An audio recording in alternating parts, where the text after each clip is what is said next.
New York, big city of dreams. New York, big city of dreams.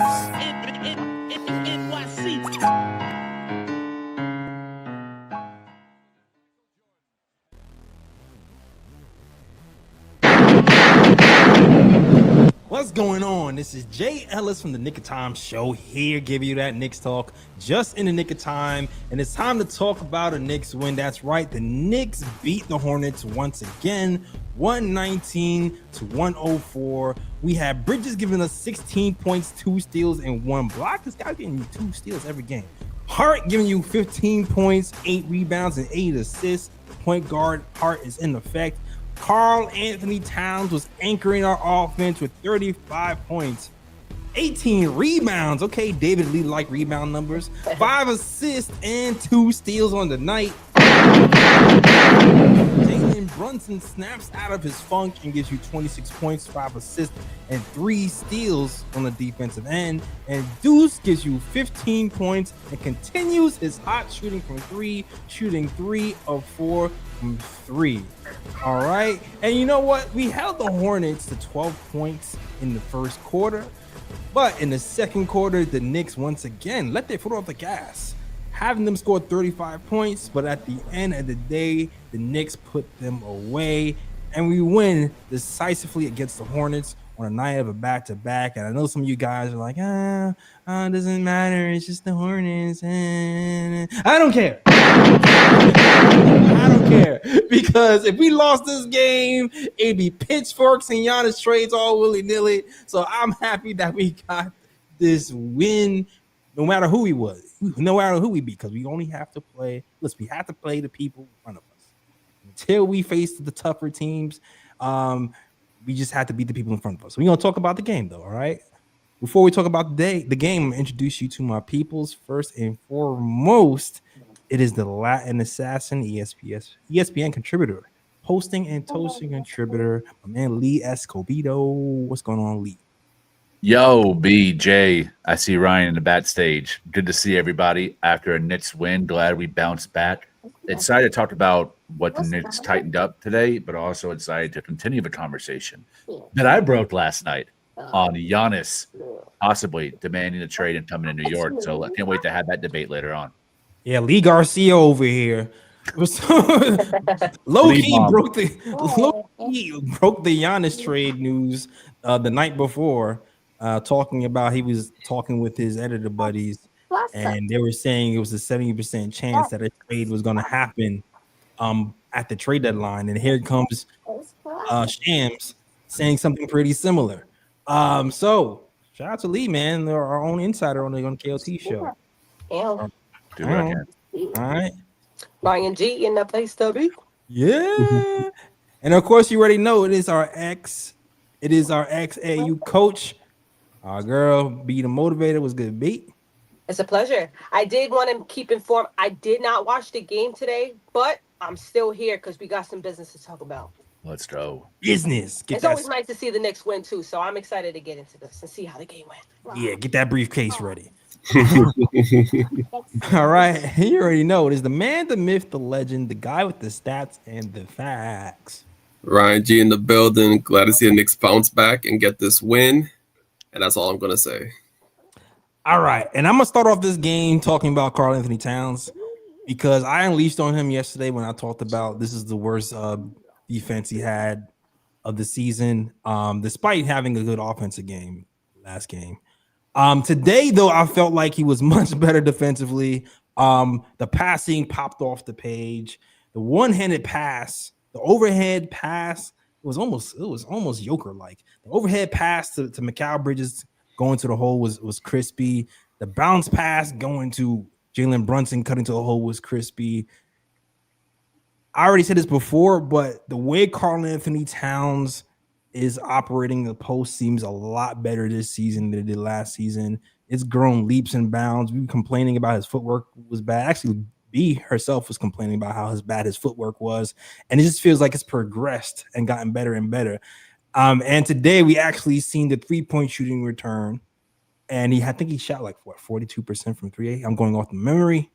But But Karl Anthony Towns, good bounce back game in general on both ends of the court. Big reason why we won today was because of his dominance. Of course, the Charlotte Hornets don't really have anybody to contend with him down there, but I don't care. You did what you're supposed to do, and that's what you're supposed to do. You're supposed to beat up on the little man. I want to get your thoughts on this game too as well. And I see Ryan G smiling away like he want to say something. So I'm gonna go to Ryan G. What did you think of the game? What do you think about Karl Anthony Towns and the performance by these Knicks?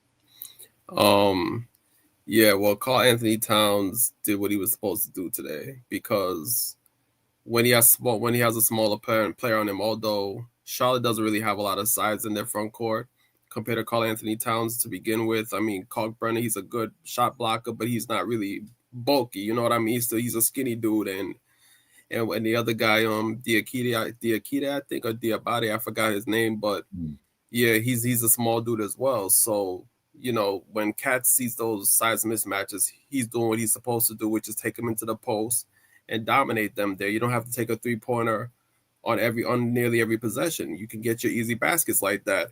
And I feel like when Karl Anthony Towns does that, when he goes into the post and dominate whoever is guarding him, I feel like that gets him into the rhythm of the game. And then that's when he starts to knock down his threes as well. So just the offensive process for Karl Anthony Towns today, I definitely liked a lot. Took 7 threes, made 3 of them. So hopefully that's a good sign that he's getting back his rhythm and getting back his feel for the 3-point shot. And overall, I think the Knicks played an up and down game for me, because I feel like when you're facing a team like the Hornets and you have them up, you're not supposed to allow them to get back into the game by any means necessary. You're supposed to keep your foot in their neck, and you're supposed to blow them out.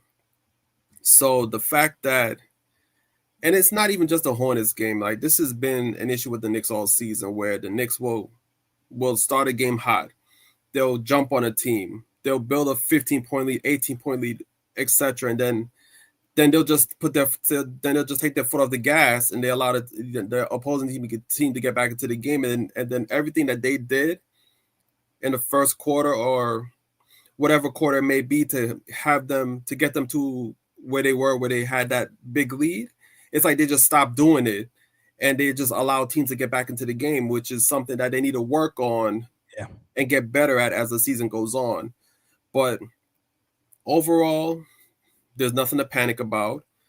The Hornets never held the lead in this game. Knicks led from start to the beginning, and I feel like that timeout that Mike Brown called early in the third quarter was crucial, because the Hornets were coming back from the second quarter, and in the third quarter, Knicks started very lethargic. They left the lane wide open for a LaMelo Ball layup, and I was like, what the hell is going on? Like, where's the defense? And Mike Brown called that timeout. And it seemed like when he called that timeout, that woke the team up. And then they started playing better defense and eventually closed out this game. But overall, like I said, good win. I just want to see more consistent play from the team throughout the game for the full 48. Like, don't take your foot off the gas just because you have an 18-point lead early in the game. Like, keep your foot on the gas. Keep doing the things that got you there, rather than relaxing a bit and allowing the opposing team to get back into the game. But overall, they got the win, so there's not really a lot to complain about from that standpoint. Yeah, I feel, it's funny. Like, I actually rewatched the second quarter. For those who saw me watching the game, I rewatched the second quarter to see like what the hell was actually happening. I wrote down every single defensive mistake for the entire second quarter, and we got it was everybody, yo. It was everybody messing up. It was Josh Hart taking bad closeouts. It was Clarkson. It was Yabusele not protecting the drive right, taking a bad angle. But a big portion of what we do wrong and what we've been doing wrong all year is still overhelping on those 3-pointers. Even like our guy Macau, who's been really good this year, averaging 2 steals a game and a block. He overhelped like I think two or three times in that second quarter. Josh Hart did the same thing, and even in that fourth quarter run, LaMelo knew exactly what he was doing. He would get to the paint, pass to the corner, pass to the elbow every single time. Now the Hornets were missing those shots. If there was 3-point shooters in those corners, this could be a different conversation, but they were just missing the shots. But it's like we still have to work on how we're helping and trying to clog the paint and how we're recovering to shooters because it's still not quite where I want it to be, even though we have to win. And I'm not trying to be a Debbie Downer. We beat this team, and I'm glad we beat this team. I'm glad we had a good game and we did what we have to do. But in the future, we still have that to clean up. Lee, I'm gonna get your thoughts, man. Well, you guys covered the defense, I think, pretty effectively. I definitely agree that that's where the majority of the mistakes are being made. And I think that's where the proverbial foot that Ryan described as not being placed on the net is on the defensive side. But offensively, after a really poor showing, allowing Boston to take command of the flow of the game and how the game was being played and taking us out of our strategy and putting Brunson very on ball, very ISO heavy, as well as Karl-Anthony Towns, I thought we really got back to the basics and the principles of our spacing, I think, returned tonight. I thought it was a much more calm game from Karl-Anthony Towns as a stationary playmaker. He wasn't rushing his shots or rushing initiating the action. I thought there was a return of emphasis to driving toward the strong side to allow those screens that are being set on the left side of the court to get some open curl action for Deuce McBride specifically. Even Josh Hart was a recipient of one of those, but also getting back to we're one of the best teams in the NBA using those 45 cuts. Using those helps with relocation. It helps taking away the nail help, the nail help or the help at the nail. And I think going back to those principles gets everyone the spot where they thrive the most at. It gets Mikal Bridges in the baseline. It gets Karl-Anthony Towns at the elbow. This Jalen Brunson back in that high pick and roll. That's where the spacing principles start coming back in, and the shots are more in the flow of the offense instead of people having to force things. We saw a lot of Josh Hart forcing the issue yesterday. We saw Karl-Anthony Towns forcing the issue. I think that's why we didn't do a lot of offensive fouls in the first half, because things were very calm. They were very purposeful, and there was movement and spacing happening, not just crashing the corners or filling the corners with shooters, but also allowing for spacing in the mid-range area for Jalen Brunson to operate and get in the pick and roll two-man game between him and Karl-Anthony Towns and him and Josh Hart, which I thought was highly effective tonight as well. Absolutely, absolutely. I thought Jalen Brunson found his groove in general tonight, and it took a minute. It looked like a struggle for a second, but eventually Jalen Brunson got back to Jalen Brunson, and thank God. I still feel like the jump shot isn't all the way there yet for multiple people. I feel like the jump shot has abandoned Josh Hart. He's coming back to earth a little bit. Jalen Brunson's three-point shot hasn't really returned. Even McCall, who was on a heater last night, had 35 points. His three-point shot wasn't there. But Deuce is still bringing it down, and Katz has returned. Footnote on Deuce. I was checking Deuce is cleaning the glass stats on three-point shooting. Dude is killing it right now. When I say top three-point shooter in the league, elite, when I checked yesterday, he was 13th in the league in three-point percentage. The league at, 45%? So elite three-point shooting. We talk about that conversation about starting two guards when everybody's healthy. And I think he's making a case, man. I still feel like he's making a case to be that floor spacer, starting two guard with shooting 45% from three, being the elite three-point shooter in the entire freaking NBA, even when Shamet comes back. I think he might be the second best beneficiary of this return to spacing principles after Karl-Anthony Towns, because two things that I've been giving Deuce McBride a lot of credit for this season is, one, I think every episode is his navigation of screens on the defensive end, but offensively, I thought he set some really solid screens today too for Jalen Brunson, but one in particular for Karl-Anthony Towns that I don't know if I've ever seen Deuce as a screen setter for Cat, but that's just how imaginative Mike Brown is willing to be in this offense, and the players are willing to buy in. And all of that if you look at the stats for the teams, it created a lot of advantages for us. Points in the paint, 54 compared to their 40. Fast break points, 22 compared to their 7. Assists, 28 compared to their 19. I mean, to me, I look at those things, I'm like, that is a return to foundational principles and a return to fundamentals on making sure you're moving off ball, that you're setting screens for each other, which I thought the screen setting overall was pretty solid, with the exception of Ariel Hotporty is the only one that I think I don't know if Mark Bryant or someone on the staff needs to get him in the film session and be like, bro, your screens are neither helping the offense get open or helping the defense not be able to get the gaps. they cause a lot of compromise opportunities for the defense to kind of clutter up and break up a play that's being started even before the action's really set. And it's like, bruh, your offensive rebounding, cut to the rim, using the baseline, unbelievable, right? Even offensive rebounding. But, bro, you got to set good screens because that's what Mike Brown is going to give you minutes for.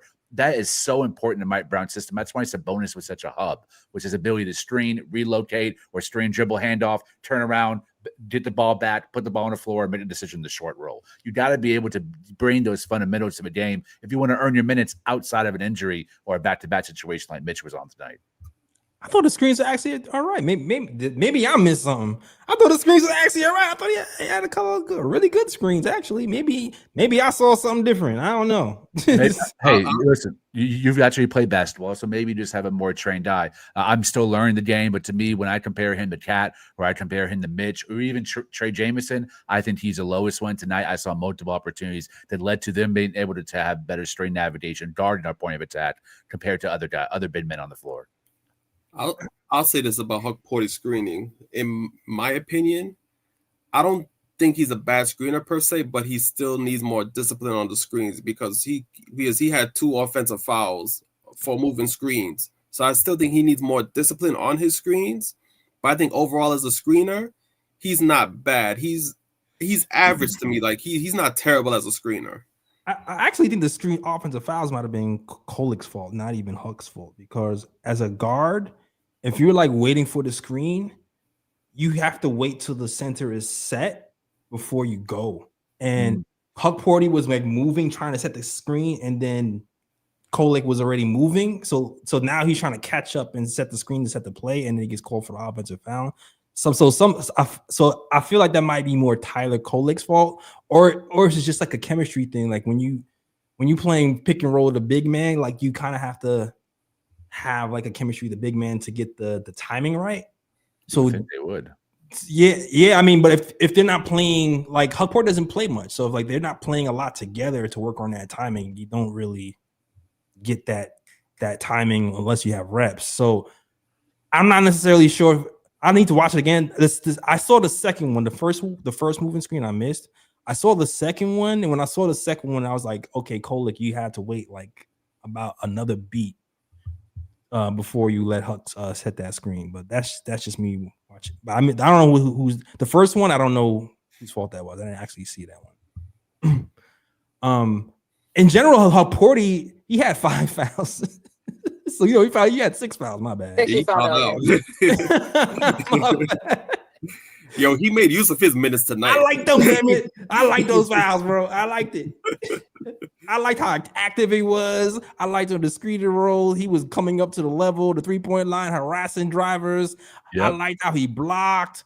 Like I liked how he went balls to the wall, all out on defense. I liked it, even with the fouls. Like earn your fouls, damn it. I hope you can get more control as time goes on, but I just like the activity level. He's not a rim protector, but man, he's a great shot blocker on the trail, like especially in transition. He reminds me of Kevon Looney, to where he's not necessarily up and down. He's not going to create a lot of havoc or deflect a lot of shots or change shot trajectory. But if he's behind someone, a guard, slips or someone misses their rotation and they're at the rim, he is so excellent. It don't matter what his position is, his long wingspan, he smacks the shit out of that ball to get off the rim. I'm like, bro, that's some of the best defensive highlight plays come from Hot Porty on the weak side blocks. That's having those things. Those are things that get you minutes under Mike Brown, being able to provide that secondary defense. Absolutely. Yeah, definitely. And I just want to say this right quick too. Like I'm looking at the stats and it says Porty only had 2 rebounds today. And actually, to me, that's kind of surprising because I feel like he was more effective on the boards than just grabbing those 2 boards. I mean, yeah, he may not have grabbed a lot of boards, but he definitely allowed his teammates to grab boards as with his activity in the paint as well. Yeah, he boxed out well. Yeah, absolutely.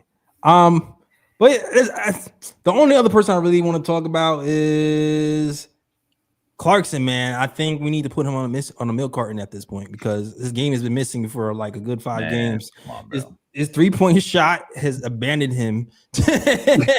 He is back to the 3-point shooter that I knew before he got to the Knicks. But it's not only that; it's just like even his mid range has gone away too. So I don't know what's up with Clarkson. but I hope he snaps out of it. And it's funny because it's not even funny. It's like we're missing Shamit and we're missing OG.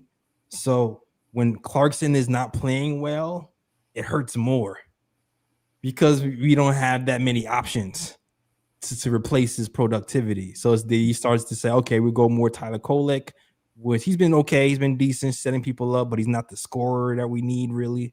Clarkson, we just need you to wake up. We just need you to wake up. That's it. That's all I got. And I don't know if you want to add anything, B, because I know you didn't see it, but I know you heard us talking. I don't know if you wanted to add. No, yeah, not watching the game. And just looking at stats, it is nice to see that we take advantage of the matchup. Like Karl Anthony Towns, nobody in the Hornets could guard him. So it's nice to see he took 23 attempts to eventually get the 35 points. It's nice to see Jalen Brunson bounce back. He had a terrible game. That's probably one of the worst games I've seen. And I wasn't here last game, so I'm glad I wasn't because I was very sad and how we messed up a Mikal Bridges game. Yeah, I know how I feel about that. Yeah. So it's just nice to see. Again, contenders, you are going to have games where the beginning it's rough, especially with a new coach. People seem to forget that. If it was Tom Thibodeau again and we were like this, I would understand a lot of things, but we are under a new system, so I'm not going to sweat it. A lot of people sweat the beginning just to see in November we went 16-4, I believe. Again, give it to December to see how the season might go out because I'm not worried about it. Jalen Brunson is due for a bad night. He's not going to go the exact season perfect. So it's nice to just see Jalen bounce back. Karl plays his matchups. There's nobody in the Hornets that could guard you. You should have a 35 and 18 type game. That's ridiculous, but that's nice to see. Again, Josh Hart flirting with triple doubles. I was asking the guys before the thing. I'm like, what happened to the bench? They're like, the bench is starting. Pretty much. It's kind of hard to say where the bench points are coming from when you have the bench playing. And then on top of that, you guys have people like Shamit and Mitch not playing as well on top of the bench guys not being available because not coming off the bench because they're starting. And Jordan Clarkson, he's the type of guy that I know we are. I've been saying that actually. Lee saw me say that the other game. He had a bad November, so he's due for a good December. I believe that that's Clarkson. He's going to have a good December. But it's nice to see that I remember someone saying that if he's not scoring, he's pointless, but he's actually rebounding. And it's not just defensively, offensively.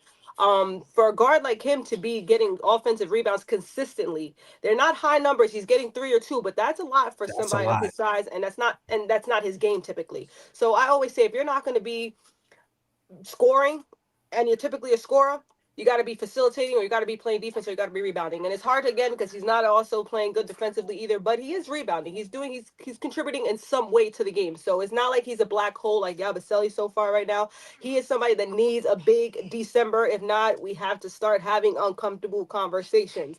But Jordan Clarkson, he has already shown us he is an important key to our playoff run because he will, when he heats up, it's lights out. So I'm not concerned about Jordan Clarkson. This is his career. He's made a career off of being a hot and cold type guy. He's not a guy who's made a career off being so hot. If that was the case, he would be on a $2 million contract and starting for multiple teams. So he's a guy who this is what he's known for, being hot or cold, because when he's hot, he's on fire. So he'll get his light back. I'm not worried about him. And just looking down the legs, you guys already explained the Hawkport situation because I asked the guys too. He fouled out, but to know that sometimes that's why it's important to watch the game. To know that he still contributed in a way, it just didn't show on the stat sheet. Not worried about that. Nice to see him get some minutes finally. And Miles McBride, man, somebody's gonna pay that boy. Somebody is gonna pay that boy. And I hope so. Because man, oh man, Lee, you won over that battle. I'll give it to you. I always say I'll take my hats off and apologize when I'm wrong because yes, that boy can start. If you need him to start, that boy can come off the bench. If you need to come off the bench, and there's not a lot of people who can shoot the ball consistently, as we can see. Jordan Clarkson struggling, and even our captain Jalen Brunson. Not a lot of guys who can shoot the ball consistently. And if we have a guy like that, you keep him. So it's just nice to see us. Yeah, contenders, you take care of business, and we took care of business tonight, and I'm happy to see that. Clarkson's flaws really are apparent when you're missing key guys like Mitchell Robinson and OG.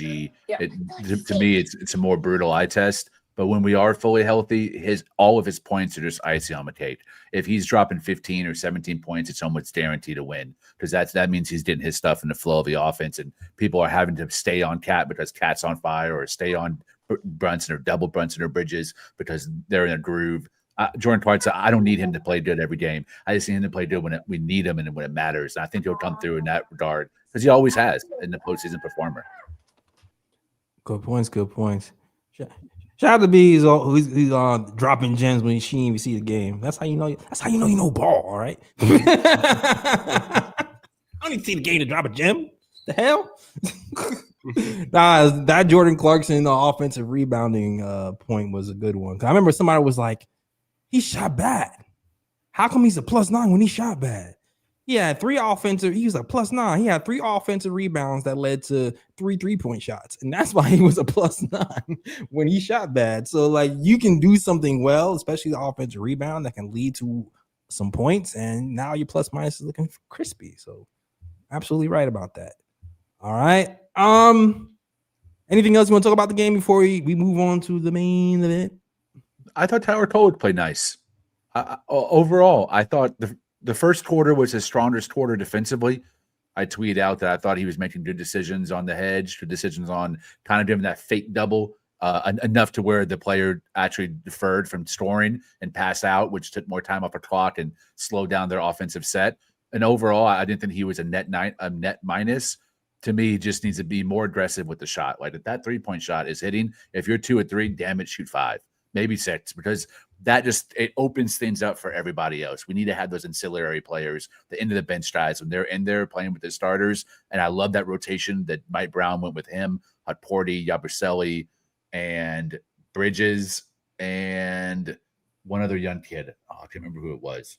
Anyways, I was surprised that lineup was out there. And I was like, this is a time where Tolik really needs to be heaving those threes to open up things for everybody else. Even if it's a miss, just let an offensive rebound happen and then reset and find someone who's cutting, because Tolik is such a great he has such a great eye for finding cutters in a back door. So I liked his game overall. I thought he made really good decisions on offense and some really beautiful passes too. Good point. Yeah, definitely. And I would just add this one little thing. Yeah, Kolik had 5 assists tonight. It should have been 6, but we will find out later in the broad picks as to why. Don't tell me it was the other alley and cat. Don't tell me. It was Oh man. Oh man. I'm laughing. By the way, someone called him Tyler Kolik Stevens Nash or whatever. That's the Stockton Nash. Whatever. That's a funny nickname for him. Can you take it off for me? That's hilarious. Oh man. All right. All right, man. You know why out here. Let's talk about it. Hold up, we gotta bring up a special guest waiting in the back. Wait. Yeah, you're right about that. Before we talk about it, We got the 5th Beatle in the house. yeah, we got the 5th Beatle in the house. He was like, Who's here today? Got you. who is the 5th? We got the 5th Beatle in the house. Let's go. I already know Fitz is gonna shut down all my packages. Yeah. the KOT resident capologist, all right, Mr. NBA economy himself, aka what do you call it? Pitchforks and calculators. My man Fritz Alessandro. What's good, Fritz? Hey, what's up? What's up, Jay Ellis? What's up, Lee? B, it's not personal. Hey, what's up, Ryan? Yeah, numbers don't work. All right. Yeah. So let's get to it, man. Interestingly enough, our very own NBA insider Lee Escobedo kind of broke the Giannis news before Shams. It's kind of weird for the few of y'all that was here last night. Because, you know, people don't like being here after the loss. So the few of y'all that was here last night, Lee started talking about Giannis, and he was like, hey, man, I was talking to my peoples and the editors, and they were talking about the Giannis trade, and it seems real serious. And I asked him, like, how likely is it that he'll be moved before by the trade deadline? And he said 70%. He said that last night at like 11:30 at night or 12 midnight or wherever the hell. So shout out to Lee Escobedo for giving us the scoop on KOT show. I appreciate that, Jay Ellis. I mean, I've been a journalist now for 15 years. I should have a few contents up my sleeve when I need to say something. I could say a lot more every episode, but that's not how I want to be perceived, and I don't want to bog down the show to make it all rumor mill. But this one was hot. And I was being told you need to write these articles to set the pace of what's about to come. And then by about 7 a.m. this morning, one of my group messages was blowing up like this is happening today. So that's why I tweeted what I tweeted. I thought it would be a good time for us to have a conversation because we were one of the first to have a conversation and really have like trade scenarios brought forth. I think personally it's inevitable. I was even here in the summer, Jay. I don't know if you remember telling me that no matter what, Giannis will be here in the summer, whether we win or lose in the finals, whatever happens, we were going to trade for him. Leon Rose seems extremely serious about him as a number one target, kind of the final piece.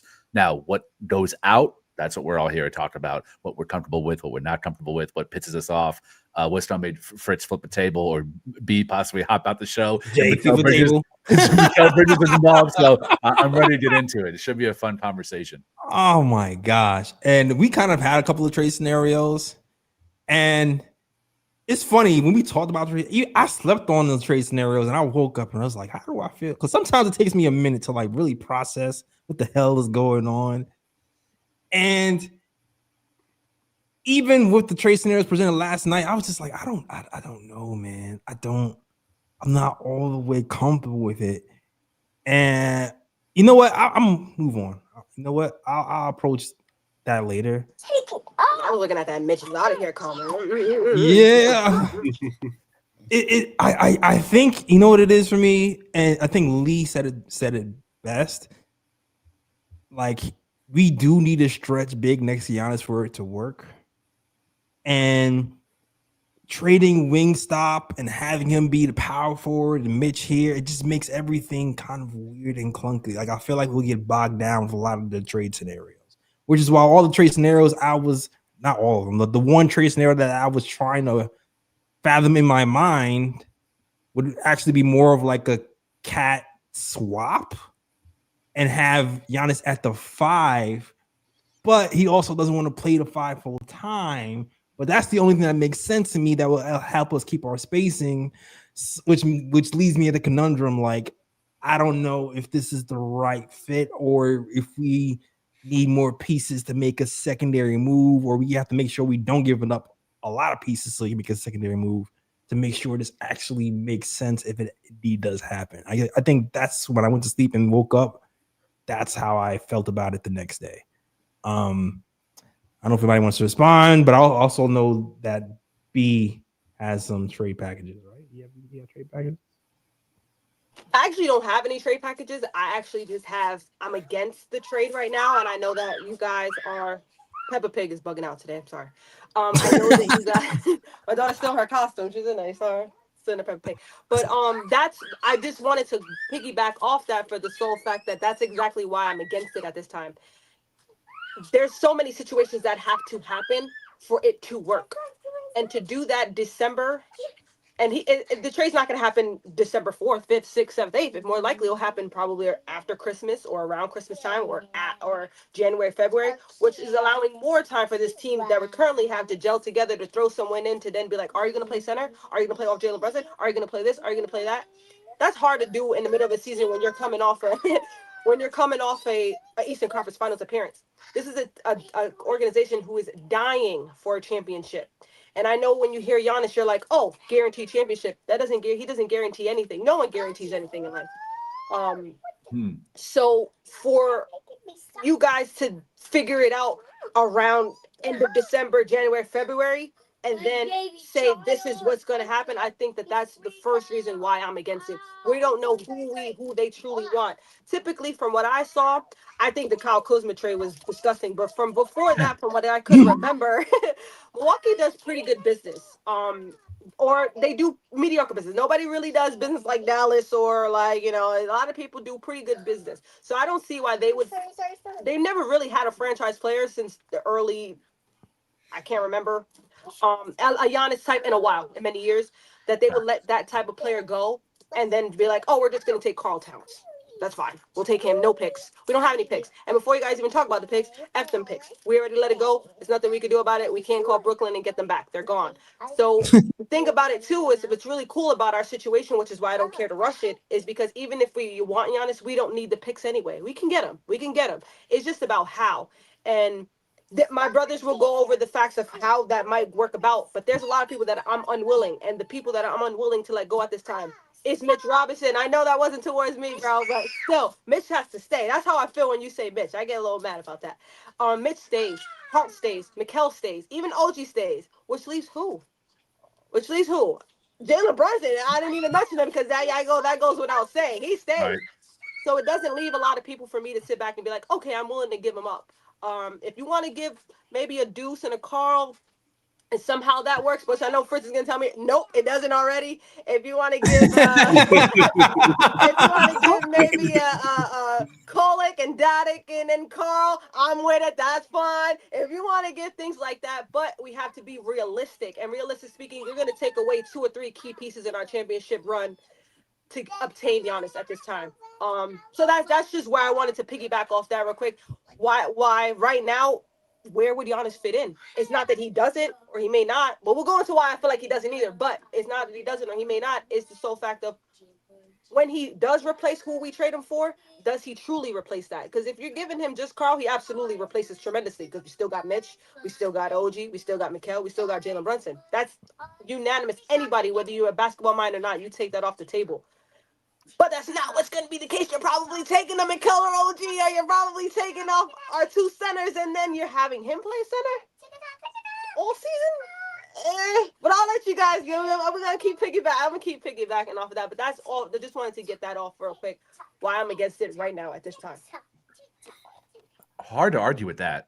I definitely agree. Like, we have enough right now to win a championship. I think everyone on the KOT show agrees with that. We all said that during the summer.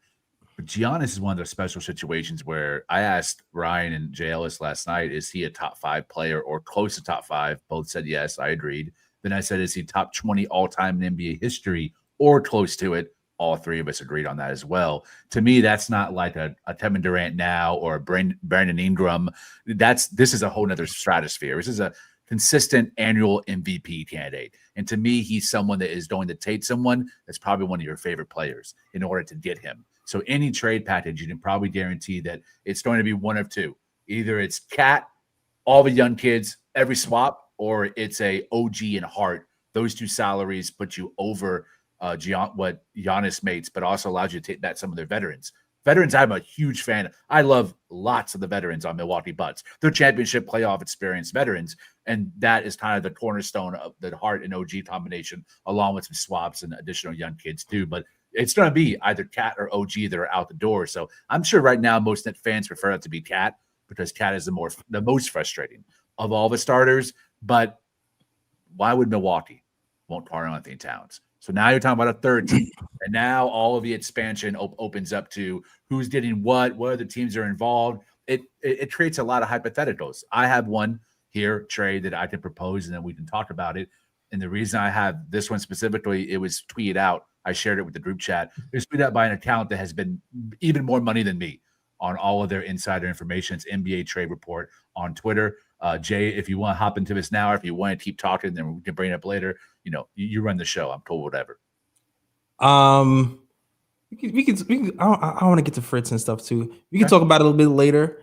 I feel like the only reason I didn't want to do the Cat thing with the other players is because I feel like the only reason why people wants to include Cat is because we already know that Jalen Brunson is the guy and Cat is the compliment. But even though we have enough to like make to the finals and stuff, I feel like the big question for everybody is, can you win a championship with 2 minus defenders on the same team? That is the ultimate question. So if that's the ultimate question and you're bringing in a guy who is a great defender, your thought is, okay, for this to work, we need to get rid of a minus defender. So now you're going, okay, which minus defender are we getting rid of? Jalen Brunson or Karl-Anthony Towns? Right. you're like, no one is getting rid of Jalen Brunson because that's the guy, that's Mr. Clutch. He's shown more mental fortitude than Carl has, although Carl is immensely talented. And this is not a knock on Carl. It's not no hit piece on Carl because people have been down on him, but I think that's the conversation. So when that's the conversation, then you go, okay, was try to move Karl Anthony Towns, but also all we have to realize is when you trade for an MVP, you just don't need to match salaries. You also need to get picks. Mhm. And like B said, if you want to move picks, what do you have to do? You have to trade players with value for picks. Who's worth first round picks? Josh Hart, Mikal Bridges, OG Anunoby, possibly Deuce is worth first round pick. He might be worth first round pick now. Maybe not last year, but I think he might have moved that to. So those are the 4 players who are worth first round picks. We have 1 first round pick already. They usually, we traded 5 first round picks for Mikal Bridges. So if we traded 5 for Mikal Bridges, they're probably going to want 4 to 5. So, and we have 4 players worth of first round pick. What does that tell you? That tells you 3 of our players in the rotation might have to go to meet the demand of a guy who was an MVP, which is why you go, I don't know if this trade is worth it. That's the conclusion I came to. Yet. Yeah.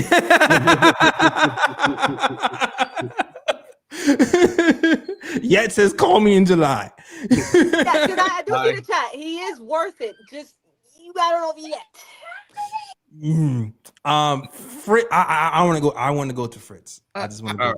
I think a lot of people just approach the situation wrong when they think about it. I think a lot of people say, "Hey, how come the Knicks win this trade?" And the Knicks are not going to win the trade when you're talking about like MVP caliber trades. You're giving up more than you're giving back. There's no way that you're going to win a trade and get Giannis. I think the Knicks are in a good situation because I think the Knicks could make a trade just that they're competent this year. Like, okay, we'll get by this year. We may not be top 2 in the East, but this summer we have access to 2 more picks, and we have tradable players. The Knicks can add another piece if they want to. If they're willing to spend the money, they can get another close to all-star player easy this summer. So they may keep that in mind. Hey, I may lose out in the short term, but I may get a piece in the summer. I may have something on the way that, hey, for the next 4 years, we straight. Like, I think people are too immediate and saying, hey, how can I leave this trade being not only 2 seed, but I want to be in 1 seed when you're not. You're not going to be better after this trade. You have to be creative. I think the Knicks have shown they can be creative. So I think they do it. I think it's going to be a heavy price, and I think they do it. I think it's going to shock people. Is there any package that we could do with keeping Cat and Brunson?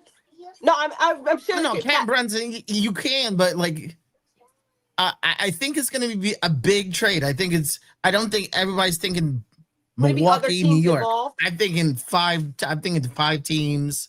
I'm thinking very, very large. When's the last time that there was a 5-team trade involved? Who was that player? The summer. There's the biggest trade of all time. It was KD, right? KD's trade was the biggest trade of all time. And the way I all summer, we've been talking about Giannis since summer. Most of the trades I put out there was to help other teams get Giannis. Like, hey, I'll help another team get Giannis. Hey, I'll if I can get Bam and if I help Miami get Giannis, I'll take Bam on the way out. Like, you know what I mean? But like, I think the Knicks made a legit offer this summer. They were not playing around. I think if they come to the table again and they offer again, there is something that the Knicks left off the table that they want back on that table. And I think once the Knicks put that on the table, it's game on. What's the something, man? Stop the teasing, man. What's the something, Fritz? It better not start with a J, and with a B. Yeah. To have an exclusive window is a big thing. Like, that means they were in a real conversation. Like, to say, hey, I'm not bringing anybody else in this conversation. There was something that they wanted, and they would have done it if the Knicks would have done. I don't know if that name was Brunson. I don't know, but there was something they wanted. What's the something? I have a very good idea. I think it's Deuce and Bride. I think Deuce was a piece that they didn't want to let go of. I think Bridges, from what I've heard, Bridges was offered in the Giannis trade initially. This was pre-extension. And this it's kind of the same workaround we did with RJ, where it's like you want him pre-extension. Okay, it didn't happen. Now we signed him extension. We move forward with him as a potential trade piece down the line for a Giannis type player. But I think Deuce was the one that was not on the table. The same way that Emmanuel Quickly was not on the table in that Donovan Mitchell trade. I think it was Deuce. And now, in these negotiations, Deuce is going to be on the way out if we end up trading for Giannis. Also, Deuce is extension eligible like December 31st.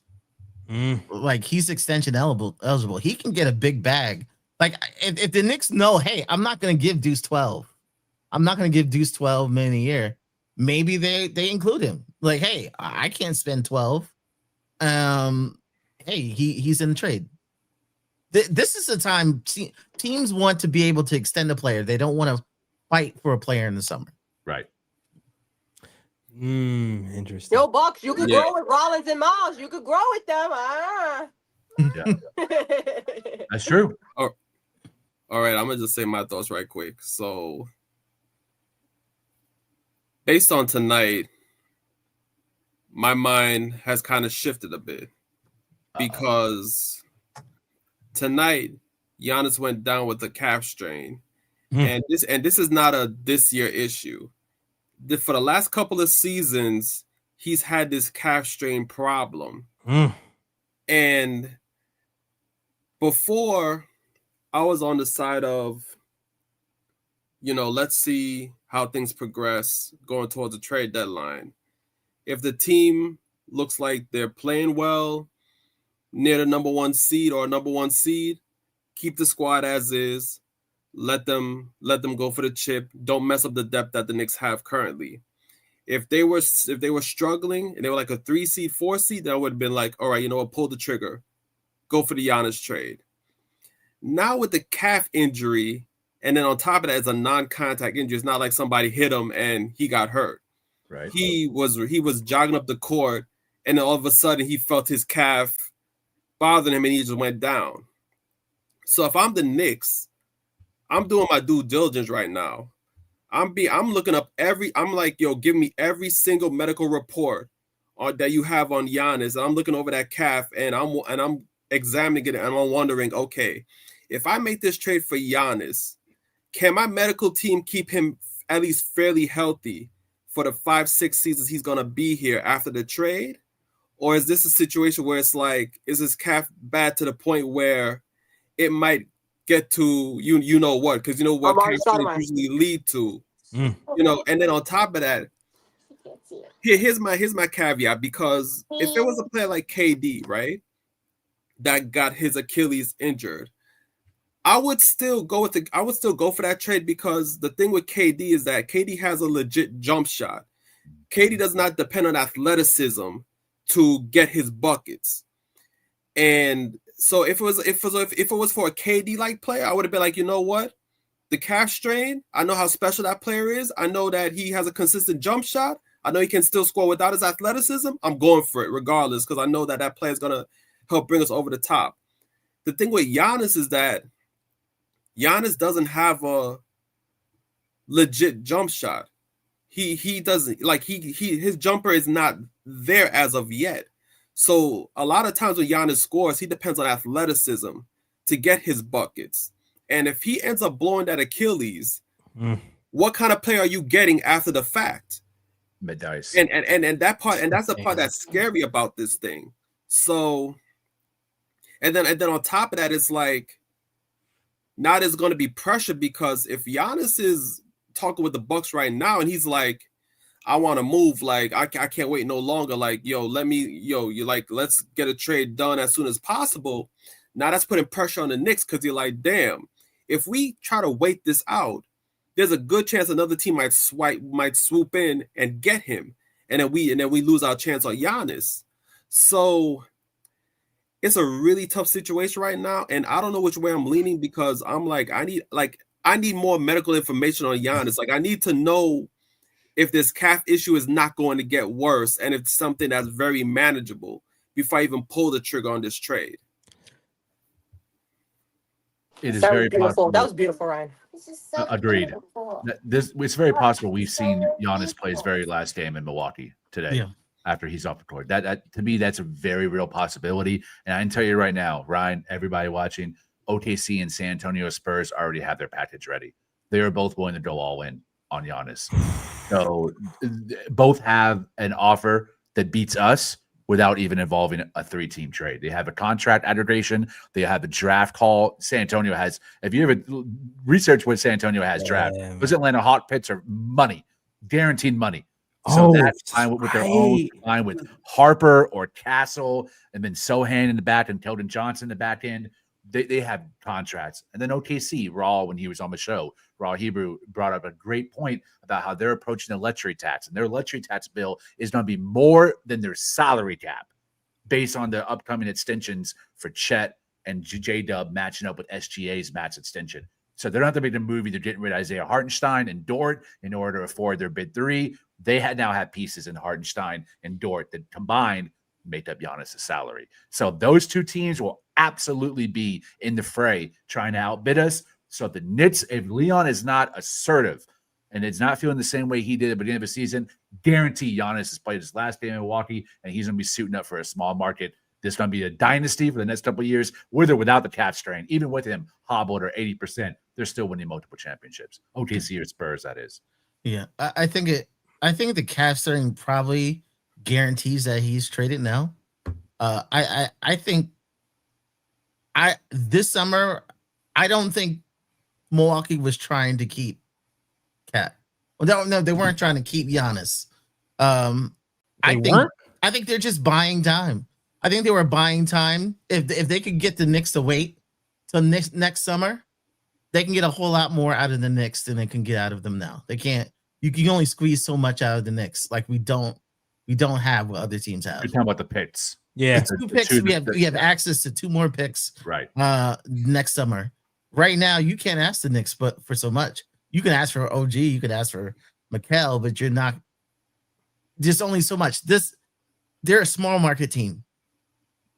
They need to put butts in seats. Like the Knicks were bad for years, and the Gardens was still selling out.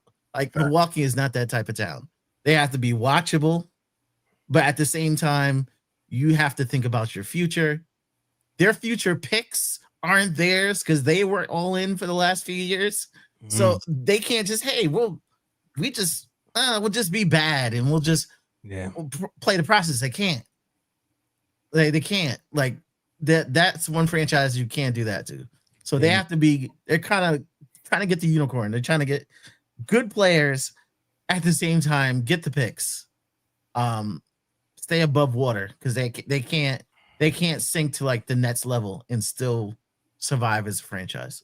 I mean, hearing that to me kind of guarantees me that he's not coming to the Knicks, to be honest with you, because if they need to keep their butts in the seat, and we have to wait to get 2 picks to the summer without gutting our entire team, then it just seems like it makes more sense if Giannis approves to go to the Spurs or OKC, or maybe, I don't know, Houston might still have some capital as well. I feel like those teams are ready today. Yeah. And so it might make more sense for him to go there. Yeah. JLS, I can absolutely confirm that the Knicks are in the fight because Giannis wants to be here. And I do think that Milwaukee wants to take care of Giannis. Giannis took care of Milwaukee for a lot of years. He's a very loyal player. He's not like a Ja Morant or LaMelo or a guy who's asking out right now who they don't care, that they just want to get them out and get them in. I think with the injury that Ryan just stated and with what you guys are stating, I'm actually more on the fence of the 70% that Lee had last night, but that we could most likely land him for the fact that they might allow him to sit out for the season, recover, and then get what they need and get him where he wants to be.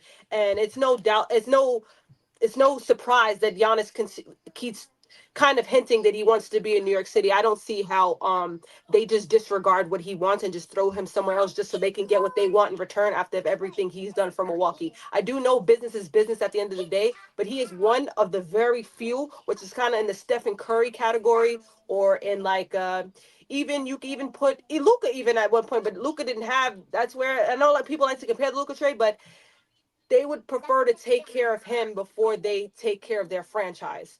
Luka is hard to put in that conversation because Nico was more worried about himself, and he's a terrible person in general when it comes to business. But I think that if there was a crazy day where Stephen Curry woke up and decided, I want to go for another ring, and I don't think Golden State could help me with this, they would do whatever in their power to get him to where he would rather be to contend to get that ring than the fact that we just want to replace Stephen Curry. I think Giannis lands into that predicament. But let me just throw him out the let door. me clarify something. Let me clarify something real quick. So it's like, here's the thing. There was Dame. Dame wanted to go to Miami, right? Miami didn't have the picks at all. He ended up going to the Bucks. At the time, he thought it was a good idea. There was no viable path to go to Miami. He opened up his other places eventually, and he's like, you know what, the Bucks, Giannis, it makes sense. So I'm not saying that. Yes, he might want to come to New York, but also what's been reported by Shams is there's other teams that are opening up to the trade as well. So even though this might be our first choice, he might end up going to his third choice because they have more assets. Absolutely, but it's Giannis. People are going. There's going to be. I think every single team is looking to give him a package to get him. Like every team. I don't think there's anybody that's not looking for him. We even have a championship team that just won last year that they could win this year with the team that they already have that's willing to make trades to get him. I don't think anybody is not looking to get Giannis. Sorry, real quick. All right. Dame and Giannis are not the same player. Giannis won them a championship, and Giannis is like one of three guys who can dictate where he goes. I would say along with SGA and Joker, those are the three guys who can say, I won you one here in this smart market, send me where I want to go, and there's a different level of leverage. Also MVP, defensive player of the right. year. Yeah. Now, there is leverage, yes, but you can't squeeze what's the word? You can't squeeze the turnip out of a. You know what I mean? It's like we don't got the picks. We don't got the picks. But Giannis has like a measure of power. His measure of power is saying, "Hey, I can opt out early." So it's not this summer, but the following summer he can be gone. So you're not going to give 4 picks, and I didn't get where I wanted, and so it comes down to Giannis's. If Giannis puts his foot down and he says New York or nowhere, that's where nobody's going to give up. He has to do that though. Will he do that is the question. He has to do that. He already did. Yeah. He already did this summer. He did this summer, but this is not. That was this summer. Now it's been reported, unless this is a smoke screen to still get him here, because that could possibly be it. But the news from Shams is other teams are now involved. Maybe that's to hike up the price. Who knows? Or maybe he's really considering other places because he realizes that we don't have the picks. But like, I think that's what it is. It's like, yes, he prefers to be here, but like, can we do it? Do we have the assets to actually do it? But yeah, you have to think about Giannis, what he said about 2 years ago at the All-Star game. He's talked about legacy, and he's talking about legacy. He said he wants the European players to go to LA. He wants the European players to go to New York. He talked about the legacy of European players. If it's not New York, Miami, I know there's single people who would love to go to Miami, but if you're talking about legacy, it is not in Miami. Like, legacy is not in Miami. It's not in any others. It's LA or New York. That's where your legacy is. And he pointed that out. Like, those are the markets. That's where you put your foot down, and it means something. It really means something. Okay, so this is what I wanted to say. It's probably a wild idea and probably not possible, but I was wondering, okay, so Spurs, OKC, etc., they have viable picks that, Milwaukee may value in a trade or whatever the case may be. Is there any way that the Knicks can involve one of those teams in a 3-way trade and somehow sweeten the pot for one of those teams to have them give up some of their picks and reroute them to the Bucks in order to facilitate a Giannis trade? I wonder if that's possible. I don't think so. San Antonio is one of Carter Bryant. They got their own little OG in the wings. Like there's very little that they want from the Knicks. Maybe Mikal Bridges. You know what I mean? Maybe that's something they would want, but like very little they want from us. You know, I'm gonna disagree a little bit with That's Fritz a here. lot, Fritz. That's not a little bit. No. I mean, if you wanted to I'm turn sorry. if you wanted to turn McCall into a few picks, perhaps you can get away with that. Yeah. But Absolutely. I I absolutely just- think San Antonio would trade picks, the Atlanta stuff for OG Anunoby, send that to Milwaukee along with De'Aaron Fox. New York receives OG Anunoby and maybe Josh Hart, which helps them become even a contender sooner than later. And then we did Giannis. I think that's absolutely a possibility. But now it's like, do you want to trade Karl-Anthony Towns and OG? Like, what combination of players are going out here? That's it becomes difficult. And that's what I was saying. That was back to my point before. Like, you can match salaries, but you're gonna have to end up trading key pieces, Yes, for draft picks, and that's when it gets sticky because now you bring in Giannis here with a bare cupboard, but it's like, I guess it depends on if you're thinking like Fritz. It's like if we have money to get another All-Star here next year, you take a step back to go forward. Then that makes sense. If we're freeing up money to get somebody else next year, but it won't. That's definitely kind of just saying this year we're just going to be in the playoffs. I can't see Leon Rose going all in and trading a core piece, a starter, for anyone outside of a top 5 player. I think the days of like the Donovan Mitchell are done.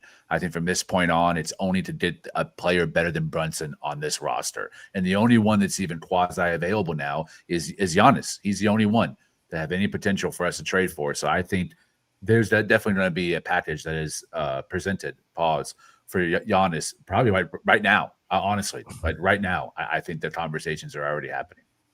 Word to Ebony. All right. Yeah. This December 15th is like the magic date when like a lot of people who were signed this summer are able to be moved around. I don't think it's coincidence that they're talking about this a couple weeks before the 15th. All right. You know what? Oh, you want to say something? Oh no, I was just saying. That's all. Okay. You know what, Lee? This is a good time to get to your trade scenario. Earlier, Lee talked about a trade scenario that he thought was interesting. I think this is a good time to bring that up. Okay. I only brought up one that's Giannis related because the internet, if you just log on Twitter, you'll see everyone with their trade machines, State and Brutus, they're all doing their thing, which is cool. This one was pushed out by a account in NBA Trade Report that has done this before, and then all of a sudden 80% of that trade was the one that ended up happening. So that's why I wanted to discuss this. And all of it makes sense. I see things through the lens of raw Hebrew. You have to ask yourself, why would the team we're doing business with trade the players that you're trying to acquire or have them be moved elsewhere in a 3-team trade? And all of this checks out and made sense. So here's the returns. The New York Knicks receive Giannis, Dylan Brooks, and Grayson Allen.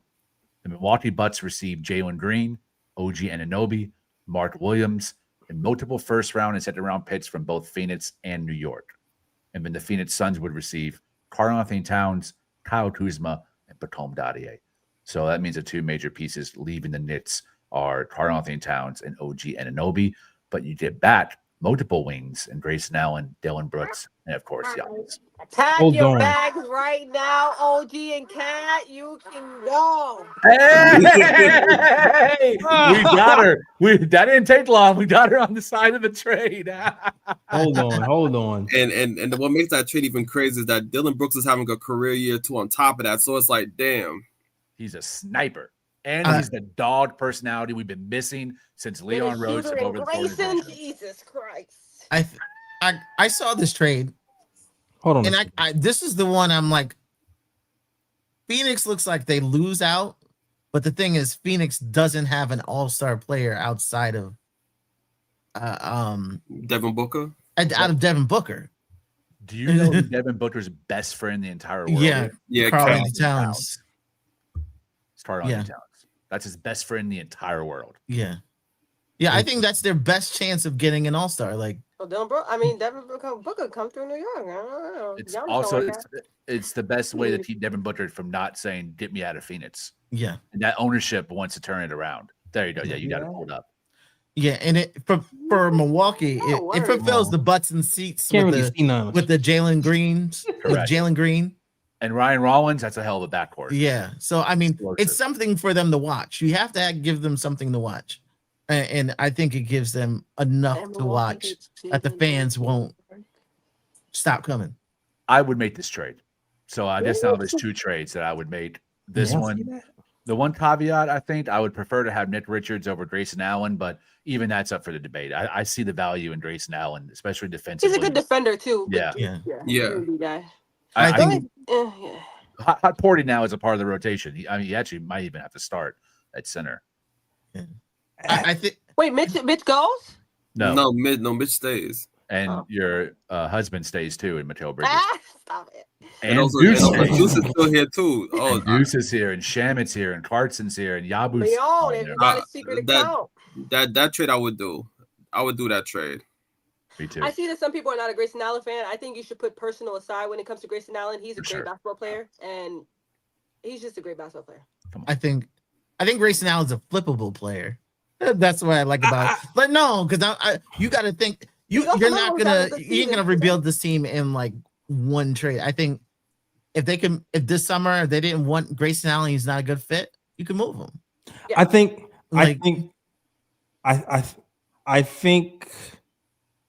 this trade it hurts because you lose OG, of course, and Cat.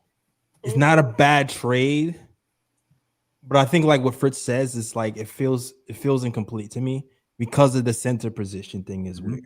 Because whether it's Ariel Hawkporty or Mitchell Robinson, the spacing all of a sudden becomes really bad. It's like all right, now we're back to double teaming Trump's runs in the paint with no room. Like who's Giannis gonna kick it out to? So I feel like another move will have to be made for like a stretch big or something. And what do we have? Unless we flip one of the pieces we brought in for a stretch big, like we flip. Can we flip Dylan Brooks for Miles Turner or something? No. I would want to keep Dylan Brooks. No, I would want to keep Brooks. I mean, but you know what I'm saying? Flip somebody for because that spacing right there. I like Dylan Brooks too. Yabusele could go. Yabusele could go. Yabusele's not bringing you Miles Turner.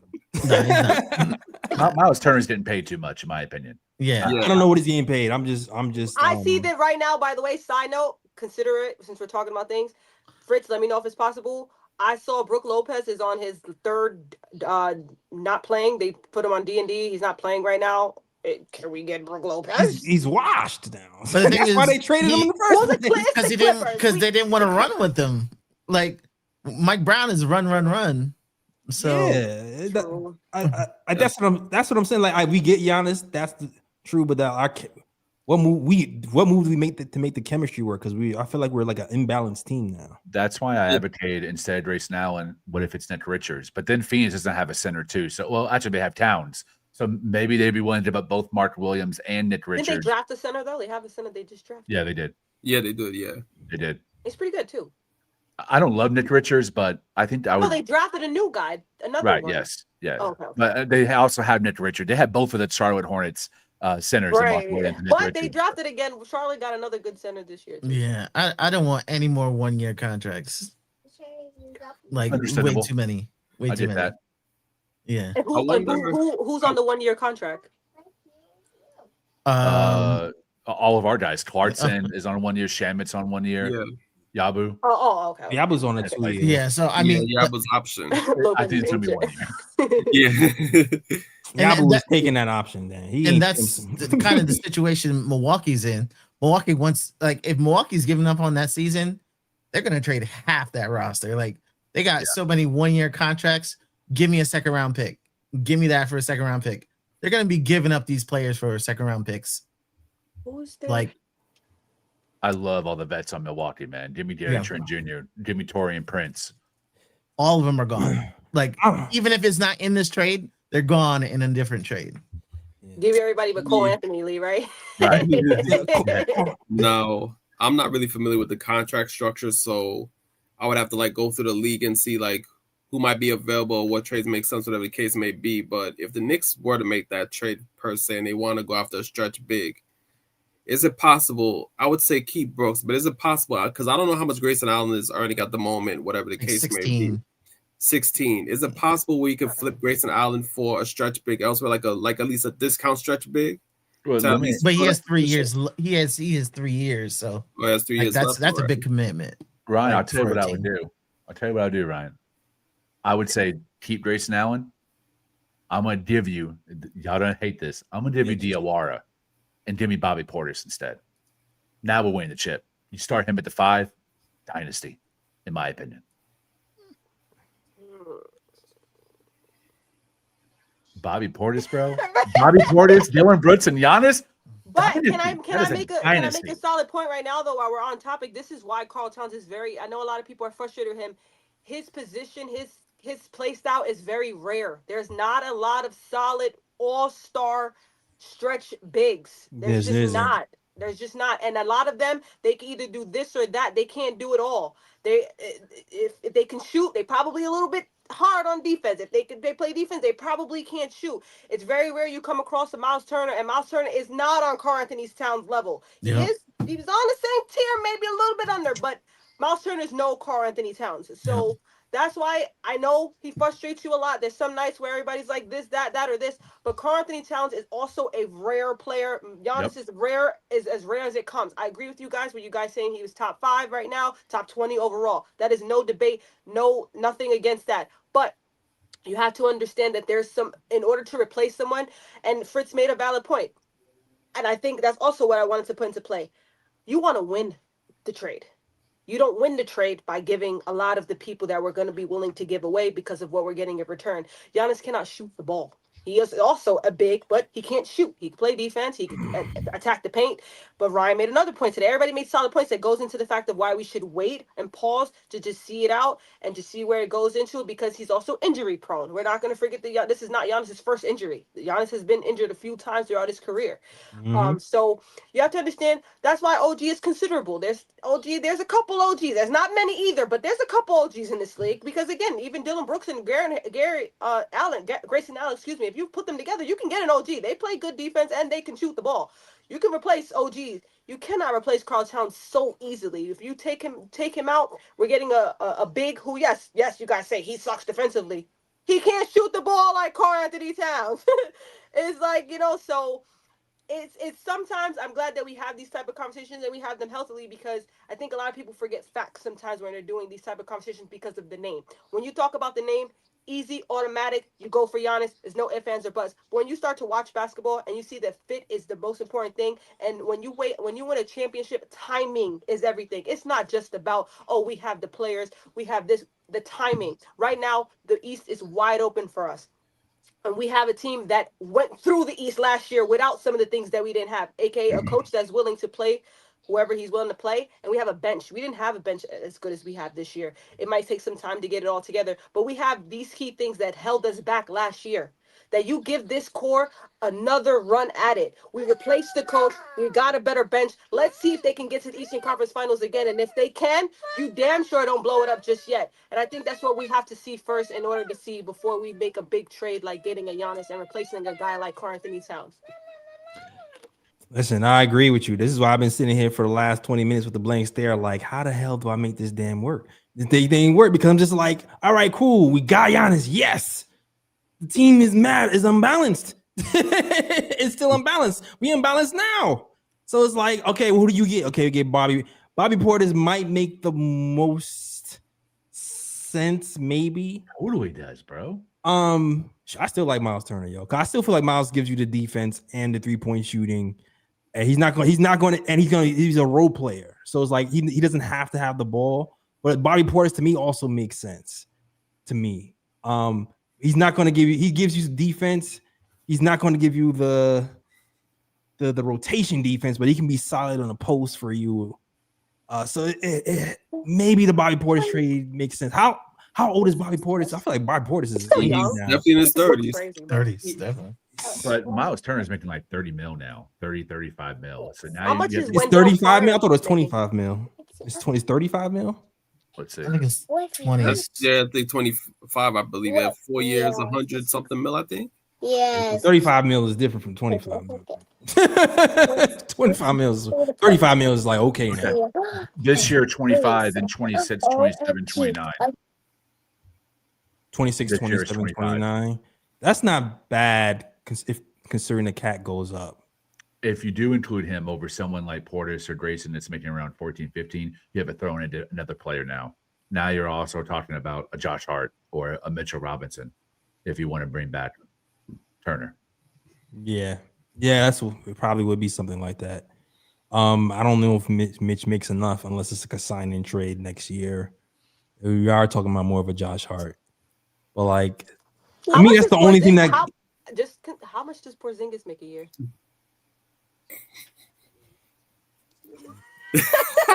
No. He's available. Never. He's available. I'm sorry.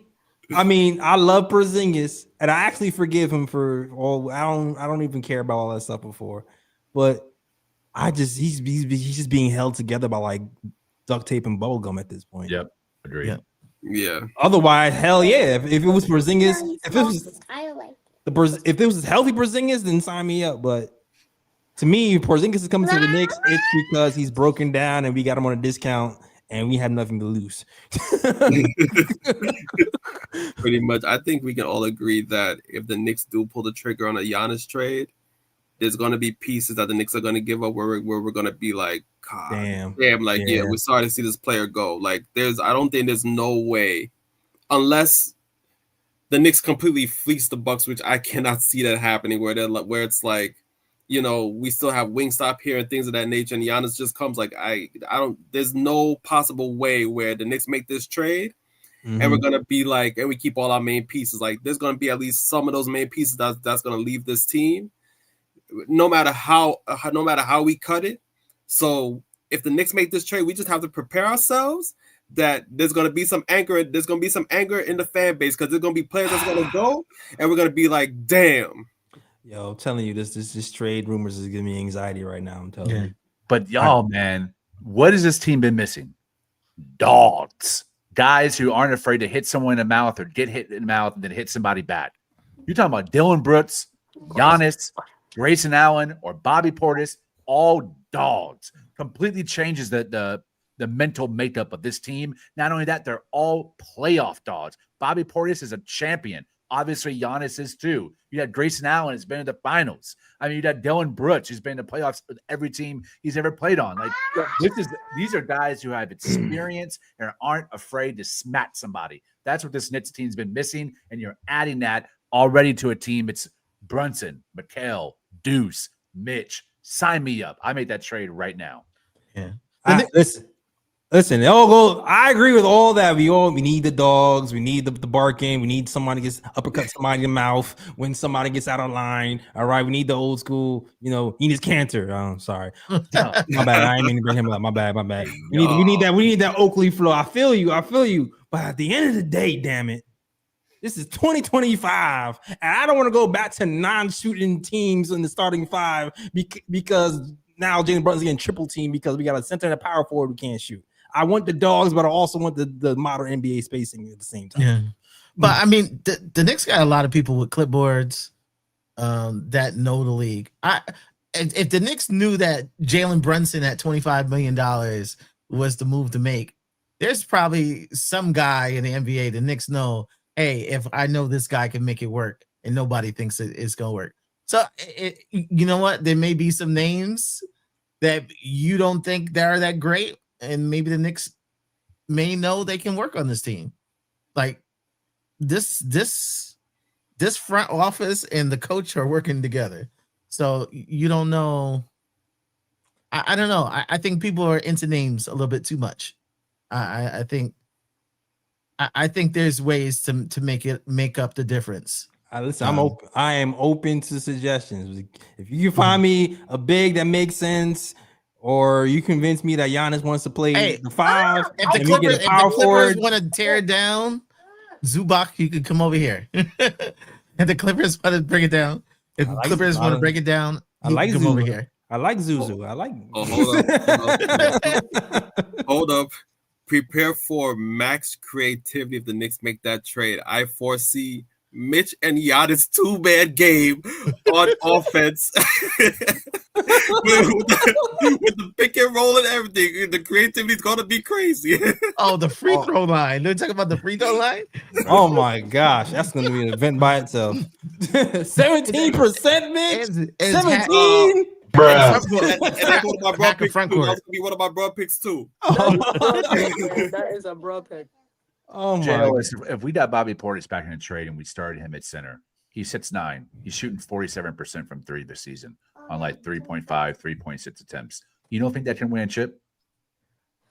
I can talk myself into Bobby Portis, possibly short term. Although I am concerned about his age. It's like Don't we hate got to us now, though. Don't hate us. He's only 30. He's the same age as Cat. He's 30. He's Is he only 30? Yo, really? I feel like hold on. I gotta look this up. I feel like I've seen Bobby Portis play since he was 3 or so. Because I swear that dude was like 75 and a half. Yo, He's 30, like, bro. Yo, he's really just 30 years old. What wow. He got Come an on, old man fit. He got the Benjamin's buttons. No, wait, hold on. At what age was he drafted to the league? Was he drafted at 3? Chicago took him. He's been in the NBA for a decade. Wow. I have a quick question, real quick. Would you guys consider Jamal Murray a defensive guard?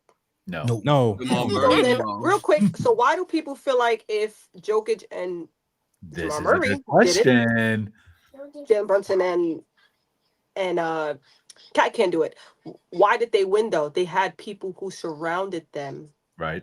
defensively. We have that, which brings me to real quick. I wanted to get this out real quick. Was one of my arguments when I was saying Flea. The reason why I say no one guarantees you a championship because, correct me if I'm wrong, Giannis only been to the Eastern Conference Finals how many times in his career? 2 times?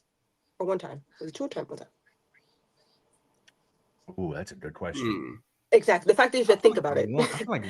I think It's the fact that Why did Miami beat you him guys one got to time? think about it. So while you guys are thinking about it, let me just get this out real quick. He's not a guy that consistently, and it's not that he's not a winner. I'm not going to take that away from him. A lot of it has to do with the rosters that he had and where he plays and the coaching and things like that of that nature. I think that they were stupid to get rid of Griffin when they got rid of him and whatever things of that nature. However, to say that a guy who doesn't even get to the Eastern Conference only has 1 championship is going to guarantee you a championship, that doesn't guarantee anything. If that's the case, KD would have 8, Luka would have 4, LeBron would have 12. It doesn't work like that. Fit is very important to winning a championship. So the fact that we had to have these many discussions to see who can come in and out to make the roster fit, and you guys keep saying Jalen Brunson and Cat don't fit to win a championship. Denver Nuggets did it with 2 of their key players not being defensive anchors. Another thing that I want to say too really quickly is I lost my point for a second. I do apologize. You guys can get off of that. But that's what I was saying. So no one's guaranteed you a championship. Not saying that Giannis doesn't come in and change the needle for any team. He's a guy of talent. So saying that this guy's going to come in and win a championship, that's not the case. You have to continue to build around Jalen Brunson. So to say to Jalen Brunson, hey, you are our guy. You're the number 1 guy. Let me bring in another number 1 guy and move you off the ball. When we talked about a guy named Damian Lillard. Giannis played with Damian Lillard, a scoring guard. What do we have? A scoring guard. What didn't work out? And I understand, granted, injuries is why they didn't, but who we also have an injury-prone point guard. Damian Lillard, and is not as injury-prone as Jalen Brunson, but he gets injured, So that could be the case where you're putting another injury-prone guy on our team where Jalen Brunson gets injured a lot, Mitch gets injured a lot, OG gets injured a lot, and then we're going to bring in Giannis, who gets injured a lot. That's also another thing where this all can crumble very quickly. I'm sorry, I read the things. But yes, saying that Cat and Jalen Brunson don't work is just an opinion. It worked last year. And that's my point. What brings me to it. The Boston Celtics, if you want to come to me and say Jason Tatum, you can get rid of the whole roster and I would take him. Why? Because since he's entered the league, he has guaranteed you that he can win. He has gone to the Eastern Conference Finals multiple times. He has gone to the NBA Finals multiple times. That is a guy who you sit back and say, he's might guarantee you a championship. Because what did they do then when they realized he might guarantee you a championship? They got a key person to bring them over the top, and that key person was Porzingis. It wasn't a guy who took over Jason Tatum's spot. It wasn't a guy who took over even Jaylen Brown's spot. It was a guy who could fit with Jaylen Brown and Jason Tatum, which brings me to my point. That's who you figure out who can help Karl Towns and Jalen Brunson get over the hump to win us the NBA title after getting to the Eastern Conference Finals last year. I don't think you come in and bring a guy who completely takes what Jalen Brunson's spot or even take Karl Anthony's spot. When they've shown already, alone, they can get to the top. You find a guy who can help them get over and get to the finish at the top. And what I feel we're more similar. People like to bring up OKC and bring up OKC does this, OKC. I think we're more, I know I hate to say it, but I think we're more in OKC where Boston Celtics were a few years ago, where they had the key guys, but they needed that one piece to get them over the top. And that's who I think we should go and figure out where he is and trade a guy. Maybe it might, like you said, the trade when it does come, it might hurt because it might be a Deuce. It might even be a Mitch. It might be a Hart to get us over that. But I think those guys staying will figure it out with them. But or it might be an OG, but I think that's who we look for. I don't think right now we look for someone who comes in and takes the ball out of Jalen Brunson's hand. I don't think it comes and replace what Cat brings to our team, which is 3-point and rebounding. I don't think it takes things like that. So that's where I wanted to. You not feeling me? That's where I think we look more. So I brought that point up to say that I think that's the guy we go and find. And if we could find that one day, I will be more entertaining to that. But that's also why I just wanted to get that out, why I'm against the Giannis for now, not against it in the long run. So if we lose this year, you go all out and you figure out the guy who is going to keep getting us. But I think right now we're in more of a, we have our Tatum, we have our Brown, who is our Porzingis. And I think that Mikal and OG, sometimes they're considerable, but those guys are the guys who fill in their cons, who fill in Jalen and Cats, that they're filling the defensively. They're not a Porzingis, meaning where, they're more of the guys who fill in, who are the Aaron Gordons, who are the things like that, who help you win, but they're not the guys who get us over the top. And I hate to say that because I love Mikal, but I do feel like we need to find our, say, Porzingis. Find our Porzingis to win the NBA championship. I will say this though, because B does make a really good point, and to be honest, Knicks may have that player that might complete it, and because I'm curious to see when OG comes back, because the Knicks right now with their lineup, like I've said this before, when OG went out with injury, the Knicks defense collapsed and they fell apart. And then the Knicks figured out, okay, let me slide Deuce into the starting lineup and see if Deuce can help shore up some of those defensive lapses. And he did to a degree.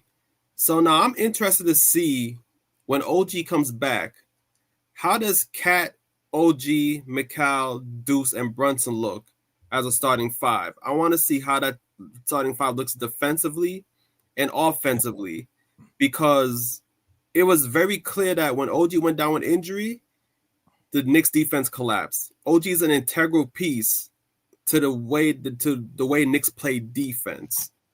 And I want to see how that looks when he comes back. It's just a shame that as the Giannis talks are going on, OG's been out with injury and we're just seeing like a shell of what the Knicks can be right now, because you're missing OG. And also you're missing Shamet as well, which is a major bench piece. So it's one of those things where it's like, yeah, Giannis is out there. It's tempting. If we bring him in, it might be a future championship for the Knicks. But at the same time, it's like we do have a couple of pieces out where if these guys are healthy, I want to see how they come together, especially with the Knicks with this new starting lineup. I want to see how it meshes and how it works. And I think right now, they say OG is projected to come back for that Orlando game. I think the Orlando game is next Sunday, I believe. So, and Orlando's a team that beat the Knicks twice already this season. So I really want to know. I really want to see how the Knicks perform in that game with OG back against a team that's beaten the Knicks already twice this season. And I don't know, maybe if I see OG in that lineup with Deuce, Brunson, Mikal, Cat, and if I see things are really well, I might change my mind and be like, you know what? Maybe Giannis is not the move. Maybe we got the pieces here already. So I think that's why we be like, let's wait and see. But this damn trading MVP at the damn freaking deadline thing is rushing the damn process. Yeah. And to be honest with you, it's like you're right. Our defense did kind of fall to the wayside when OG left, and we fell to I think like 17th. But I was looking at the stats before the game yesterday versus the Celtics. You climb back up to 12th with Deuce in the lineup. Yeah, but that's my whole point, because that's without OG in the lineup. So when OG comes back into the lineup, I want to see how much better the defense gets. Right, That's what I'm trying to say. Knicks might be a top 10 defense with OG back in that lineup. This is possible. It's possible. This is why this is giving me anxiety, yo. This is exactly why this whole thing is giving me anxiety. Fritz, I have a question. Can you trade hurt players? Like, what is the situation where you can't trade a hurt player? You can. There's no situation. Okay. You could definitely trade a hurt player. Okay. Yeah, it's just a team can go, I reject this trade because there's something showed up in the medicals that you didn't inform me about, then they can reject it. So not just a joke. That's just the 2K thing, because I be trying to trade injured players in 2K and they be like, I can't because he's injured. No. No. People do it all the time. Okay. Yeah. I want to give a quick rebuttal, because we did promise the people a debate between B and I. So I do want to give a quick rebuttal to what B said, because I disagree with about 80% of it. And then the main point I disagree with is that when you mention Bridges and OG and Katnitz to Brunson, the one thing that they don't have in common with Giannis is that they're all not better than Brunson. Giannis is better than Brunson. Giannis right now is a better player overall than Brunson. He's a perennial MVP candidate, and I think it's unfair to say that because he wasn't in the conference final year over year or 2 out of every 3 seasons, that means he doesn't impact winning at the same level as Jason Tatum. Jason Tatum has had excellent teams around him every single year he's been in the NBA. That has nothing to do with him. That has to do with the roster building of Danny Ainge and then I can't remember the other guy's name, Brad Stevens.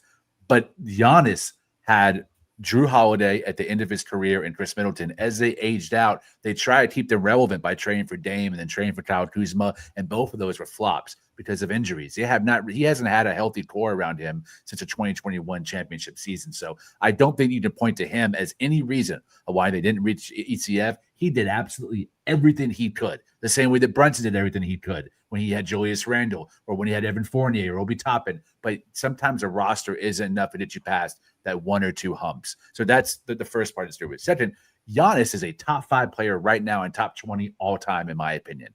I think it's okay to go out of your way and trust Leon Rose that whatever package is outgoing, we're going to end up winning a championship even this year. And I'll tell you why. And this is going to sound very familiar to Ryan J. Ellis, because I've been saying this since I joined the channel. Leon Rose was the agent for the 3 worst Knicks trades in franchise history. He was an agent for Eddie Curry. He was an agent for Carmelo Anthony. And he was an agent for Andre Bargnani at the time that they were acquired by the Knicks, and James Dolan was in that room. He knows Dolan's tactics, and he knows how the Knicks have been fleeced. He saw those rosters that were left after those trades were made. He saw the draft picks go out and become LaMarcus Aldridge and Joakim Noah, so on and so forth. And now he's going to make sure that whatever trade for Giannis happens, that the covers will not be bare, that there's going to be other moves in the peripheral that did us that stretch center or did us Bobby Portis. So we flip Grayson Allen and go to someone who can hit some threes and it sits 10 or bigger. I guarantee Leon Rose is going to learn from his mistakes, because he showed you, as Raw Hebrew said 3 years ago, he's a Don for a reason. And that is coming into fruition. So I trust a Leon Rose trade. I don't trust a Scott Perry or a Steve Mills Giannis trade or a Phil Jackson Giannis trade, but I trust a Leon Rose Giannis trade because of the brain trust that he's put around him, the faith that he knows what kind of player Jalen Brunson's going to thrive with. And I think that player is Giannis, and I think that GM to pull off the trigger is Leon Rose. Yeah. I'm not gonna lie, you punched back at me, Lee. Yeah. I'm still up, though. I'm still up. I believe in him too. I agree. Yeah. I agree. Well, you were gonna say something first. Go ahead. I'm sorry. No. Hold on. I want to hear what he was going to say. Hold on. He's like, it's fight's getting good. No, I just like to see the other side of things, because again, on paper, easily, you don't fight against it. I'm just, again, there's different standpoints, and you look at it from the standpoint, people like me and Jay played the game before, coached the game, and that's why I looked at it. I looked at it from, I don't care what you had or what, I look at the facts, and the facts is whatever roster you did have, that's what it was. It's not necessarily, whether they had good players or not, this or that or that or this. And I looked at the players that when he did have, who he did thrive with, and he didn't thrive with a scoring undersized guard. Yeah. He just never did. He just didn't. Even if the other fits wasn't thing, and that's what we have right now. So that's just where my mindset goes, where I'm just like, my team is Jalen Brunson, and you figure out who fits around him. Does Giannis fit around him? Yes, but that then takes away guys why Jalen Brunson is working right now. Jalen is able to play this game because why? The ball is in his hand. If you bring Giannis, the ball does not be so much in Jalen Brunson. Someone is going to not thrive that much.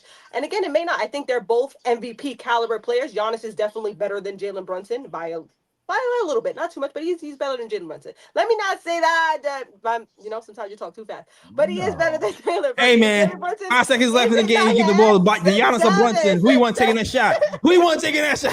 What kind of shot it is? Drive, give me Giannis. There's tiers, and Giannis is a tier above Jalen Brunson. Yes.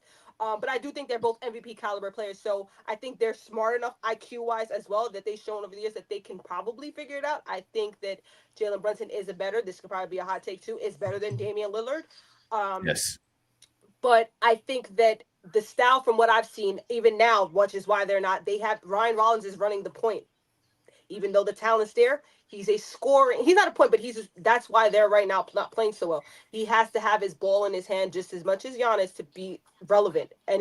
Cole Anthony's, those type of guys, I think he thrives more with a defensive guard or with a passing guard with his play style. And the fact that that's not what we are, that's where, again, how do we, without doing 10 other trades, which is it possible, figure out to fit a roster with Giannis, because then it would be the Milwaukee Bucks all over again, where he has to then play with just one good player and then figure it out how to get past the first or second round. So that's where I agree. That is a very valid point that you made in regards to, it's not his fault. It's Milwaukee, and they did the best they can. It's a very small market. They didn't have that many high lottery. I rarely ever see them in the lottery as much either. No. And they're not really ever in trade talks either. They're not a big free agent landing market as well. So I think with what they've done, he has overachieved in Milwaukee, which is why, again, going to their other points, which is why I feel they will eventually help him more than they would try to help themselves because of what he's done for them, because that's why even Milwaukee's considerable, Giannis. Other than that, no one cares. But I think it doesn't take away from the years that we have over the years. We're not also a team that drafts well, gets a lot of lottery picks, and lands the biggest names in the free agency, even though people want to come to us. It's just not the truth. So it's like we get Giannis, we get Jalen Brunson.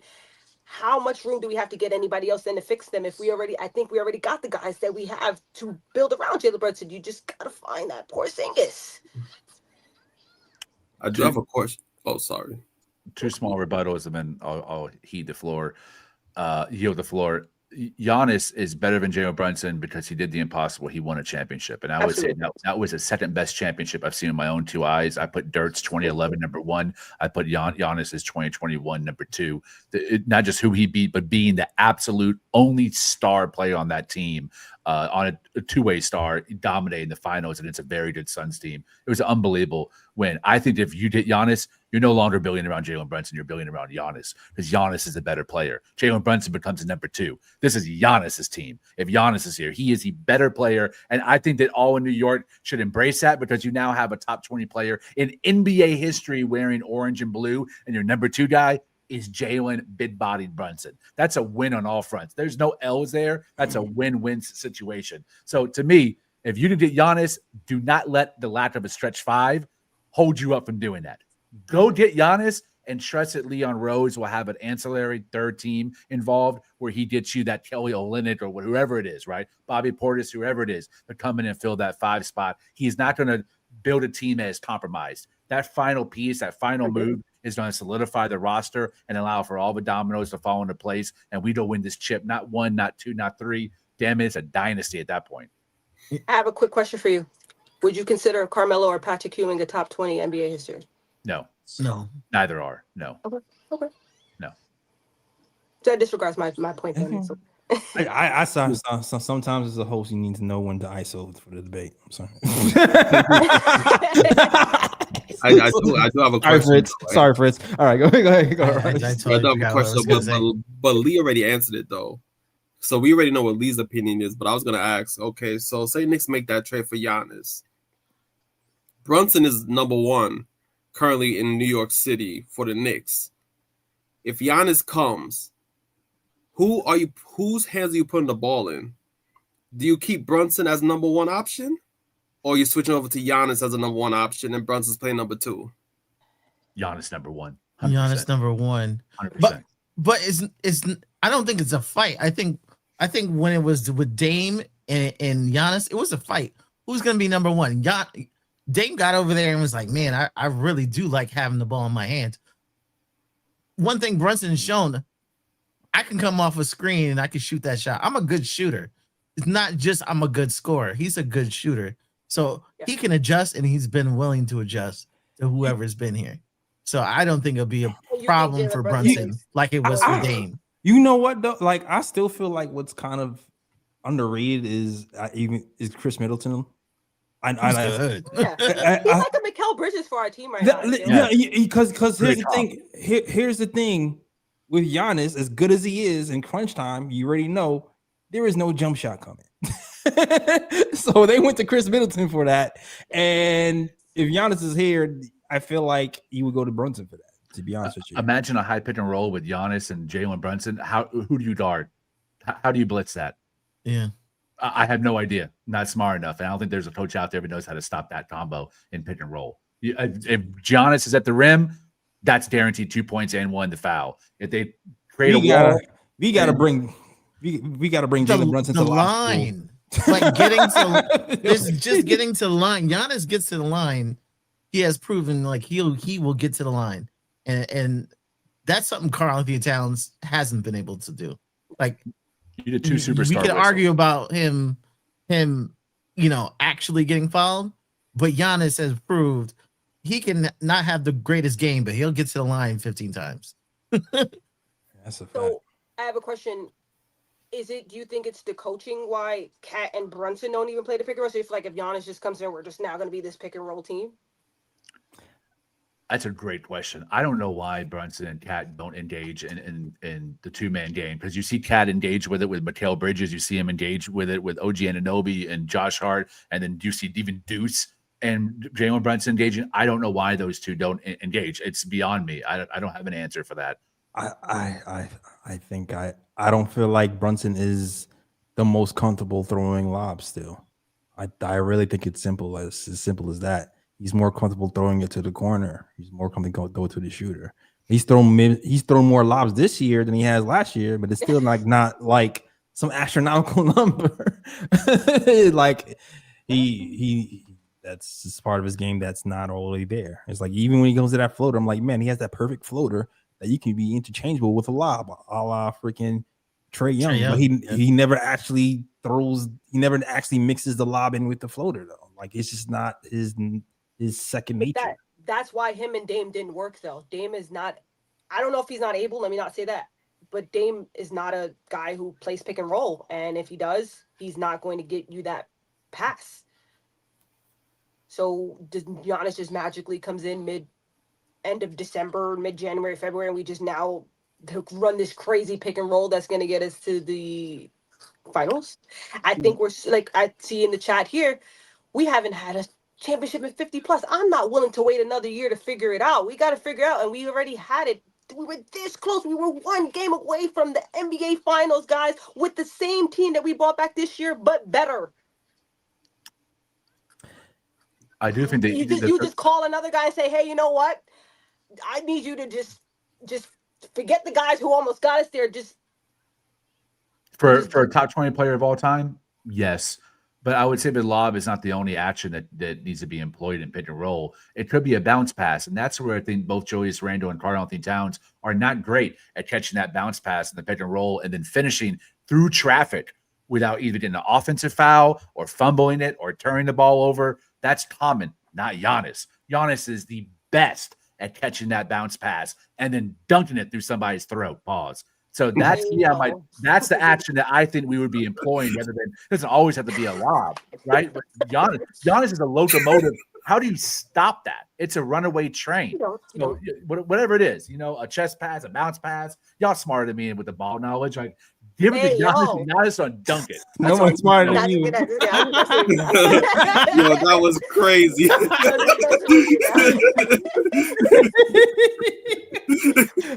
was getting flashbacks.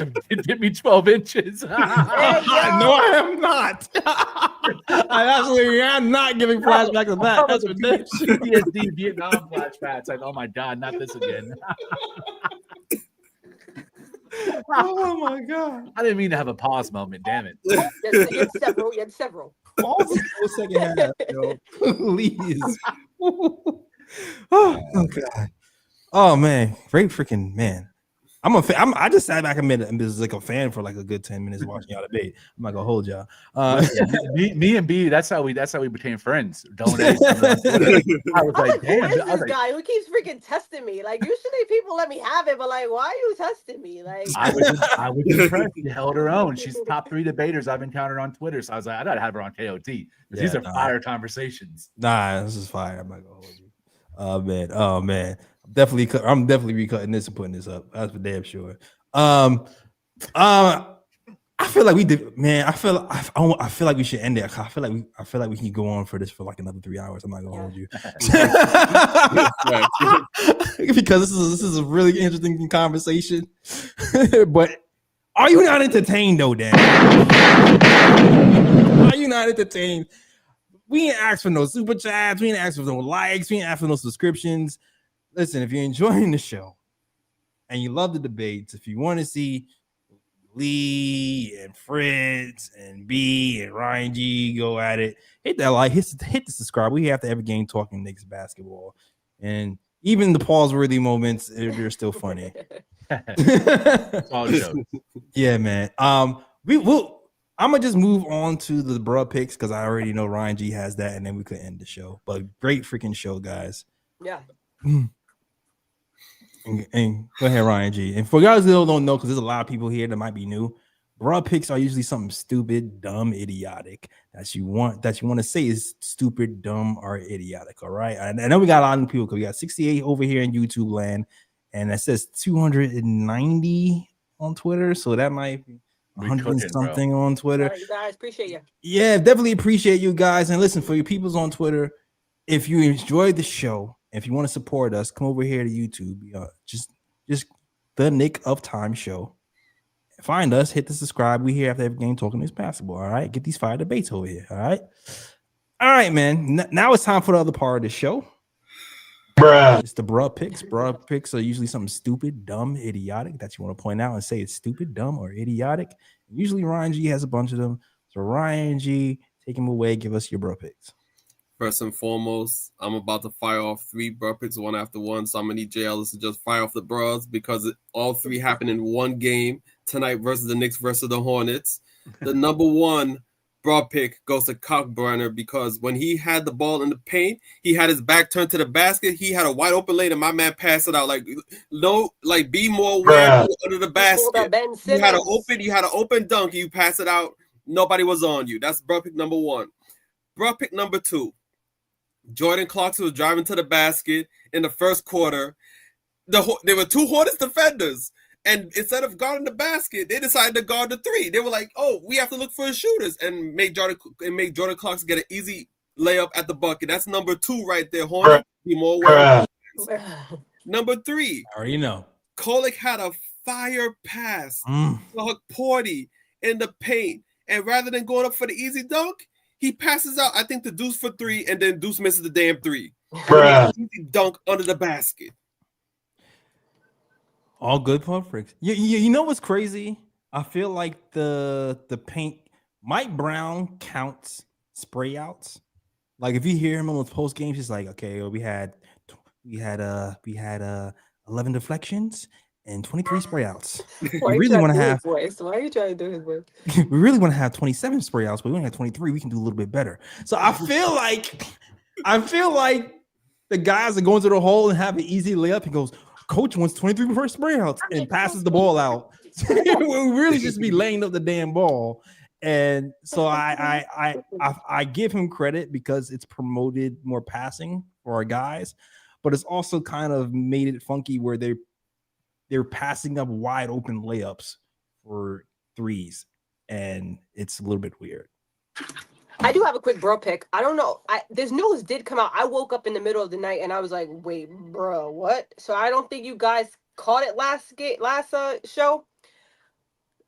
I'm gonna try to always see it for organization because my bro pick's always gonna be for organization because people always like to bash the Knicks organization and they say we do this and I think we're actually one of the top organizations that we try to handle business as well as possible because I never really see us do anything like Dallas or the LA Clippers. My pick is for the LA Clippers for firing CP in oh my gosh of the night, and it's his farewell tour, and this is if you want to talk top players, in his position he is one of the top. I say top 10 guards in the league we have ever seen. And you do not allow this man to go out the way you're allowing him to go, especially in his hometown, especially someone who has done what he's done for your organization. You do not fire him on his day off. I don't even think the Clippers played last night, but he woke up and he is no longer on the team. And now knowing that this guy isn't where he even came into the season. A lot of people didn't even know he was washed coming into the season. A lot of people know he's probably not where he is, so he might actually go out with that being his last game, and to do that to somebody like CP, who's brought so much to this game, I think that is shame on you, LA Clippers, for doing another idiotic move to a player of his caliber. Nah, you right about that. I forgot all about that. That was crazy. Yeah, it's not even just that. That was one by the way, I too. saw chat. Do not bring CP to the Knicks. I love him, but no. And that was one of my bro picks too, because it's not even just the fact that CP3 has brought a lot to the game, has a Hall of Fame career and things of that nature. It's also the fact that CP3 is one of the reasons why the Clippers franchise was even relevant to begin with the years he gave to the Clippers last decade. So it's like, that's how you're going to treat one of the best players in your franchise's history? Or because he was keeping people accountable? And then on top of that, because I was watching this clip of Lou Williams, who's close to the Clippers organization as well, because he played there. And he was basically saying that all Chris Paul was doing was just keeping guys accountable. Like, he was keeping players accountable. He's keeping coaches accountable. He's keeping front office people accountable. And even after all that, he apologized. He was like, yo, my fault, and this and that, I just want, he's just trying to bring a winning culture and things of that nature. And because I guess his personality being a bit too big and being a bit too demanding of other people, they shipped him out as a result. And it's like, okay, you have a guy that's trying to keep everybody accountable, keep himself accountable, trying to bring a winning culture, and that's the guy you want to get rid of? Like, make it make sense. Bruh. Yo, I'm trying my hardest to find the little transcript of the awkward moment that got CP sent home, and I can't find it, and it's pissing me off right now to the high heavens because it was so freaking hilarious. I'm sorry. I do see people with the veteran. I mean, if we could bring in PJ Tucker and keep Taj Gibson around, I could see where he kind of fits in. But oh my gosh, I can't find it. I'm so bad I can't find it. All right, I'm gonna have to paraphrase because I can't find the word for word. Word for word would have been so much better. But from my understanding, what happened was Kawhi Leonard was in the room and CP was there. And then there was a conversation about load management. And CP said, "You're the biggest load here." No. Oh, damn. something like that. And then there was a 10-second pause of silence where it was awkward. And then Kawhi Leonard got up and walked out. I don't know if it's true. It's something I just read randomly on Twitter. If that's true, that's freaking hilarious. I'm sorry. And deserved. Kawhi went out and planted some trees after that. Oh, that's crazy. Oh my gosh. Okay. Yeah, I'm gonna just finish up with the broad picks right quick. Mitchell Robinson shooting 17.6% from the free throw line. That's a definite broad pick. He's on track for the worst free throw percentage of all time in a season, and that is freaking terrible. Mitchell Robinson, do better. Bruh. Yeah, man, we need better from you, bro. And my last, who currently holds the record? Sorry, Ben Wallace with 33% from the free throw line. He's not even near that. But go ahead. I'm sorry. 2, 3. And my last bro pick, and these two is for the same player, but Pods, because I don't know how to pronounce his last name on the Warriors in that OKC game, because he had 2 turnovers, which were just crazy. So the first turnover he had was he drove the lane against OKC, and he had a wide open layup, like nobody under the rim. He had Kason Wallace guarding him to the side, but Kason Wallace wasn't guarding the rim. He was more guarding the pass he was more guarding the passing lane for the guy in the corner for 3. And instead of going up for the layup, he passes it out for 3. But the thing is that Kason Wallace was like right up on him, and it forced him to throw it out of bounds. And he missed this guy completely and threw it into the stands. That's the first bro pick. Bruh. And then the second bro pick now is that he got doubled later in the game. He got double teamed, right? And Seth Curry kind of like curled to the corner, and he was wide open. So now, as he's getting double teamed, he's trying to pass the ball to Seth Curry. But what happens is that the double team got to him, and he throws it out of bounds. And not only does he throw it out of bounds, but hits a fan and knocks over his drink on top of that. My dude was there soaked afterwards after his drink just spilled at him because Potts threw the ball at him, man. He threw it to nobody, and yeah, another turnover. Bruh. Jeez. Whew. A lot of bro picks. All right. That's all. Empty the clip. All right, yo, we did it, guys. Freaking 2-hour show today. Oh yeah, wait, one more bro pick. Game Channel reminded me of it. LeBron James. Yes, you're going to get a bro pick, my guy. Yeah. LeBron James. Because in that game against the Suns, JJ Redick was calling out to Bron to tell him something. And my man is there fraternizing with the Suns bench, not listening to JJ Redick. And for JJ Redick to get his attention, JJ Redick had to call a damn timeout. Bruh. Damn. Yo, you know when like you've been at the job so long, you about to retire, you just don't care anymore. I think that's what we have with LeBron right now. Yeah, it's like I don't care. And that's Luka's team now too. On top of that, like that's not even his team anymore. It's Luka's team. It's not even my team no more. I'm about to retire. Bronny's here. Let me live. Oh man. All right. Yo, good show, guys. Good show. Let's get to it, man. I'm gonna get some rest. I know people got works in the morning. All right. Lee, let them know they can find you, Lee. On Twitter at _Lee Escobedo, LEESCOBEDO. Had an article on the 5 reasons Giannis has scrubbed out his social media. The Bucks. The Bleacher Report got a big piece coming out. The biggest bat stabbing situations in sports history coming out. The top 30 bat stabbing incidents with all the major sports. And we got some huge stuff coming up too that I'm excited to break once it becomes official. But this has been a great year for me professionally, and none of this would be possible without KOT. This KOT helps me with my visibility, and the support from the people help me just in my mental state. And I just love having my brothers and sisters on here that always give me shout outs and give me a place too to like be able to give some of the sources and stuff that I hear. It's great to have a channel that I can deliver that on as well. And whatever I can do to help a channel out, I'm glad to be a part of it. Absolutely. You've been a great addition for us too. It's like one hand wash the other. You know what I'm saying? Let's go. Jobs, you got us some interviews and hooked us up with some. Yeah, it all worked out, man. So just a start, bro. Yeah, man. Absolutely, just a freaking start. All right, Fritz, man, Mr. NBA Economy. Let them know they can find you, sir.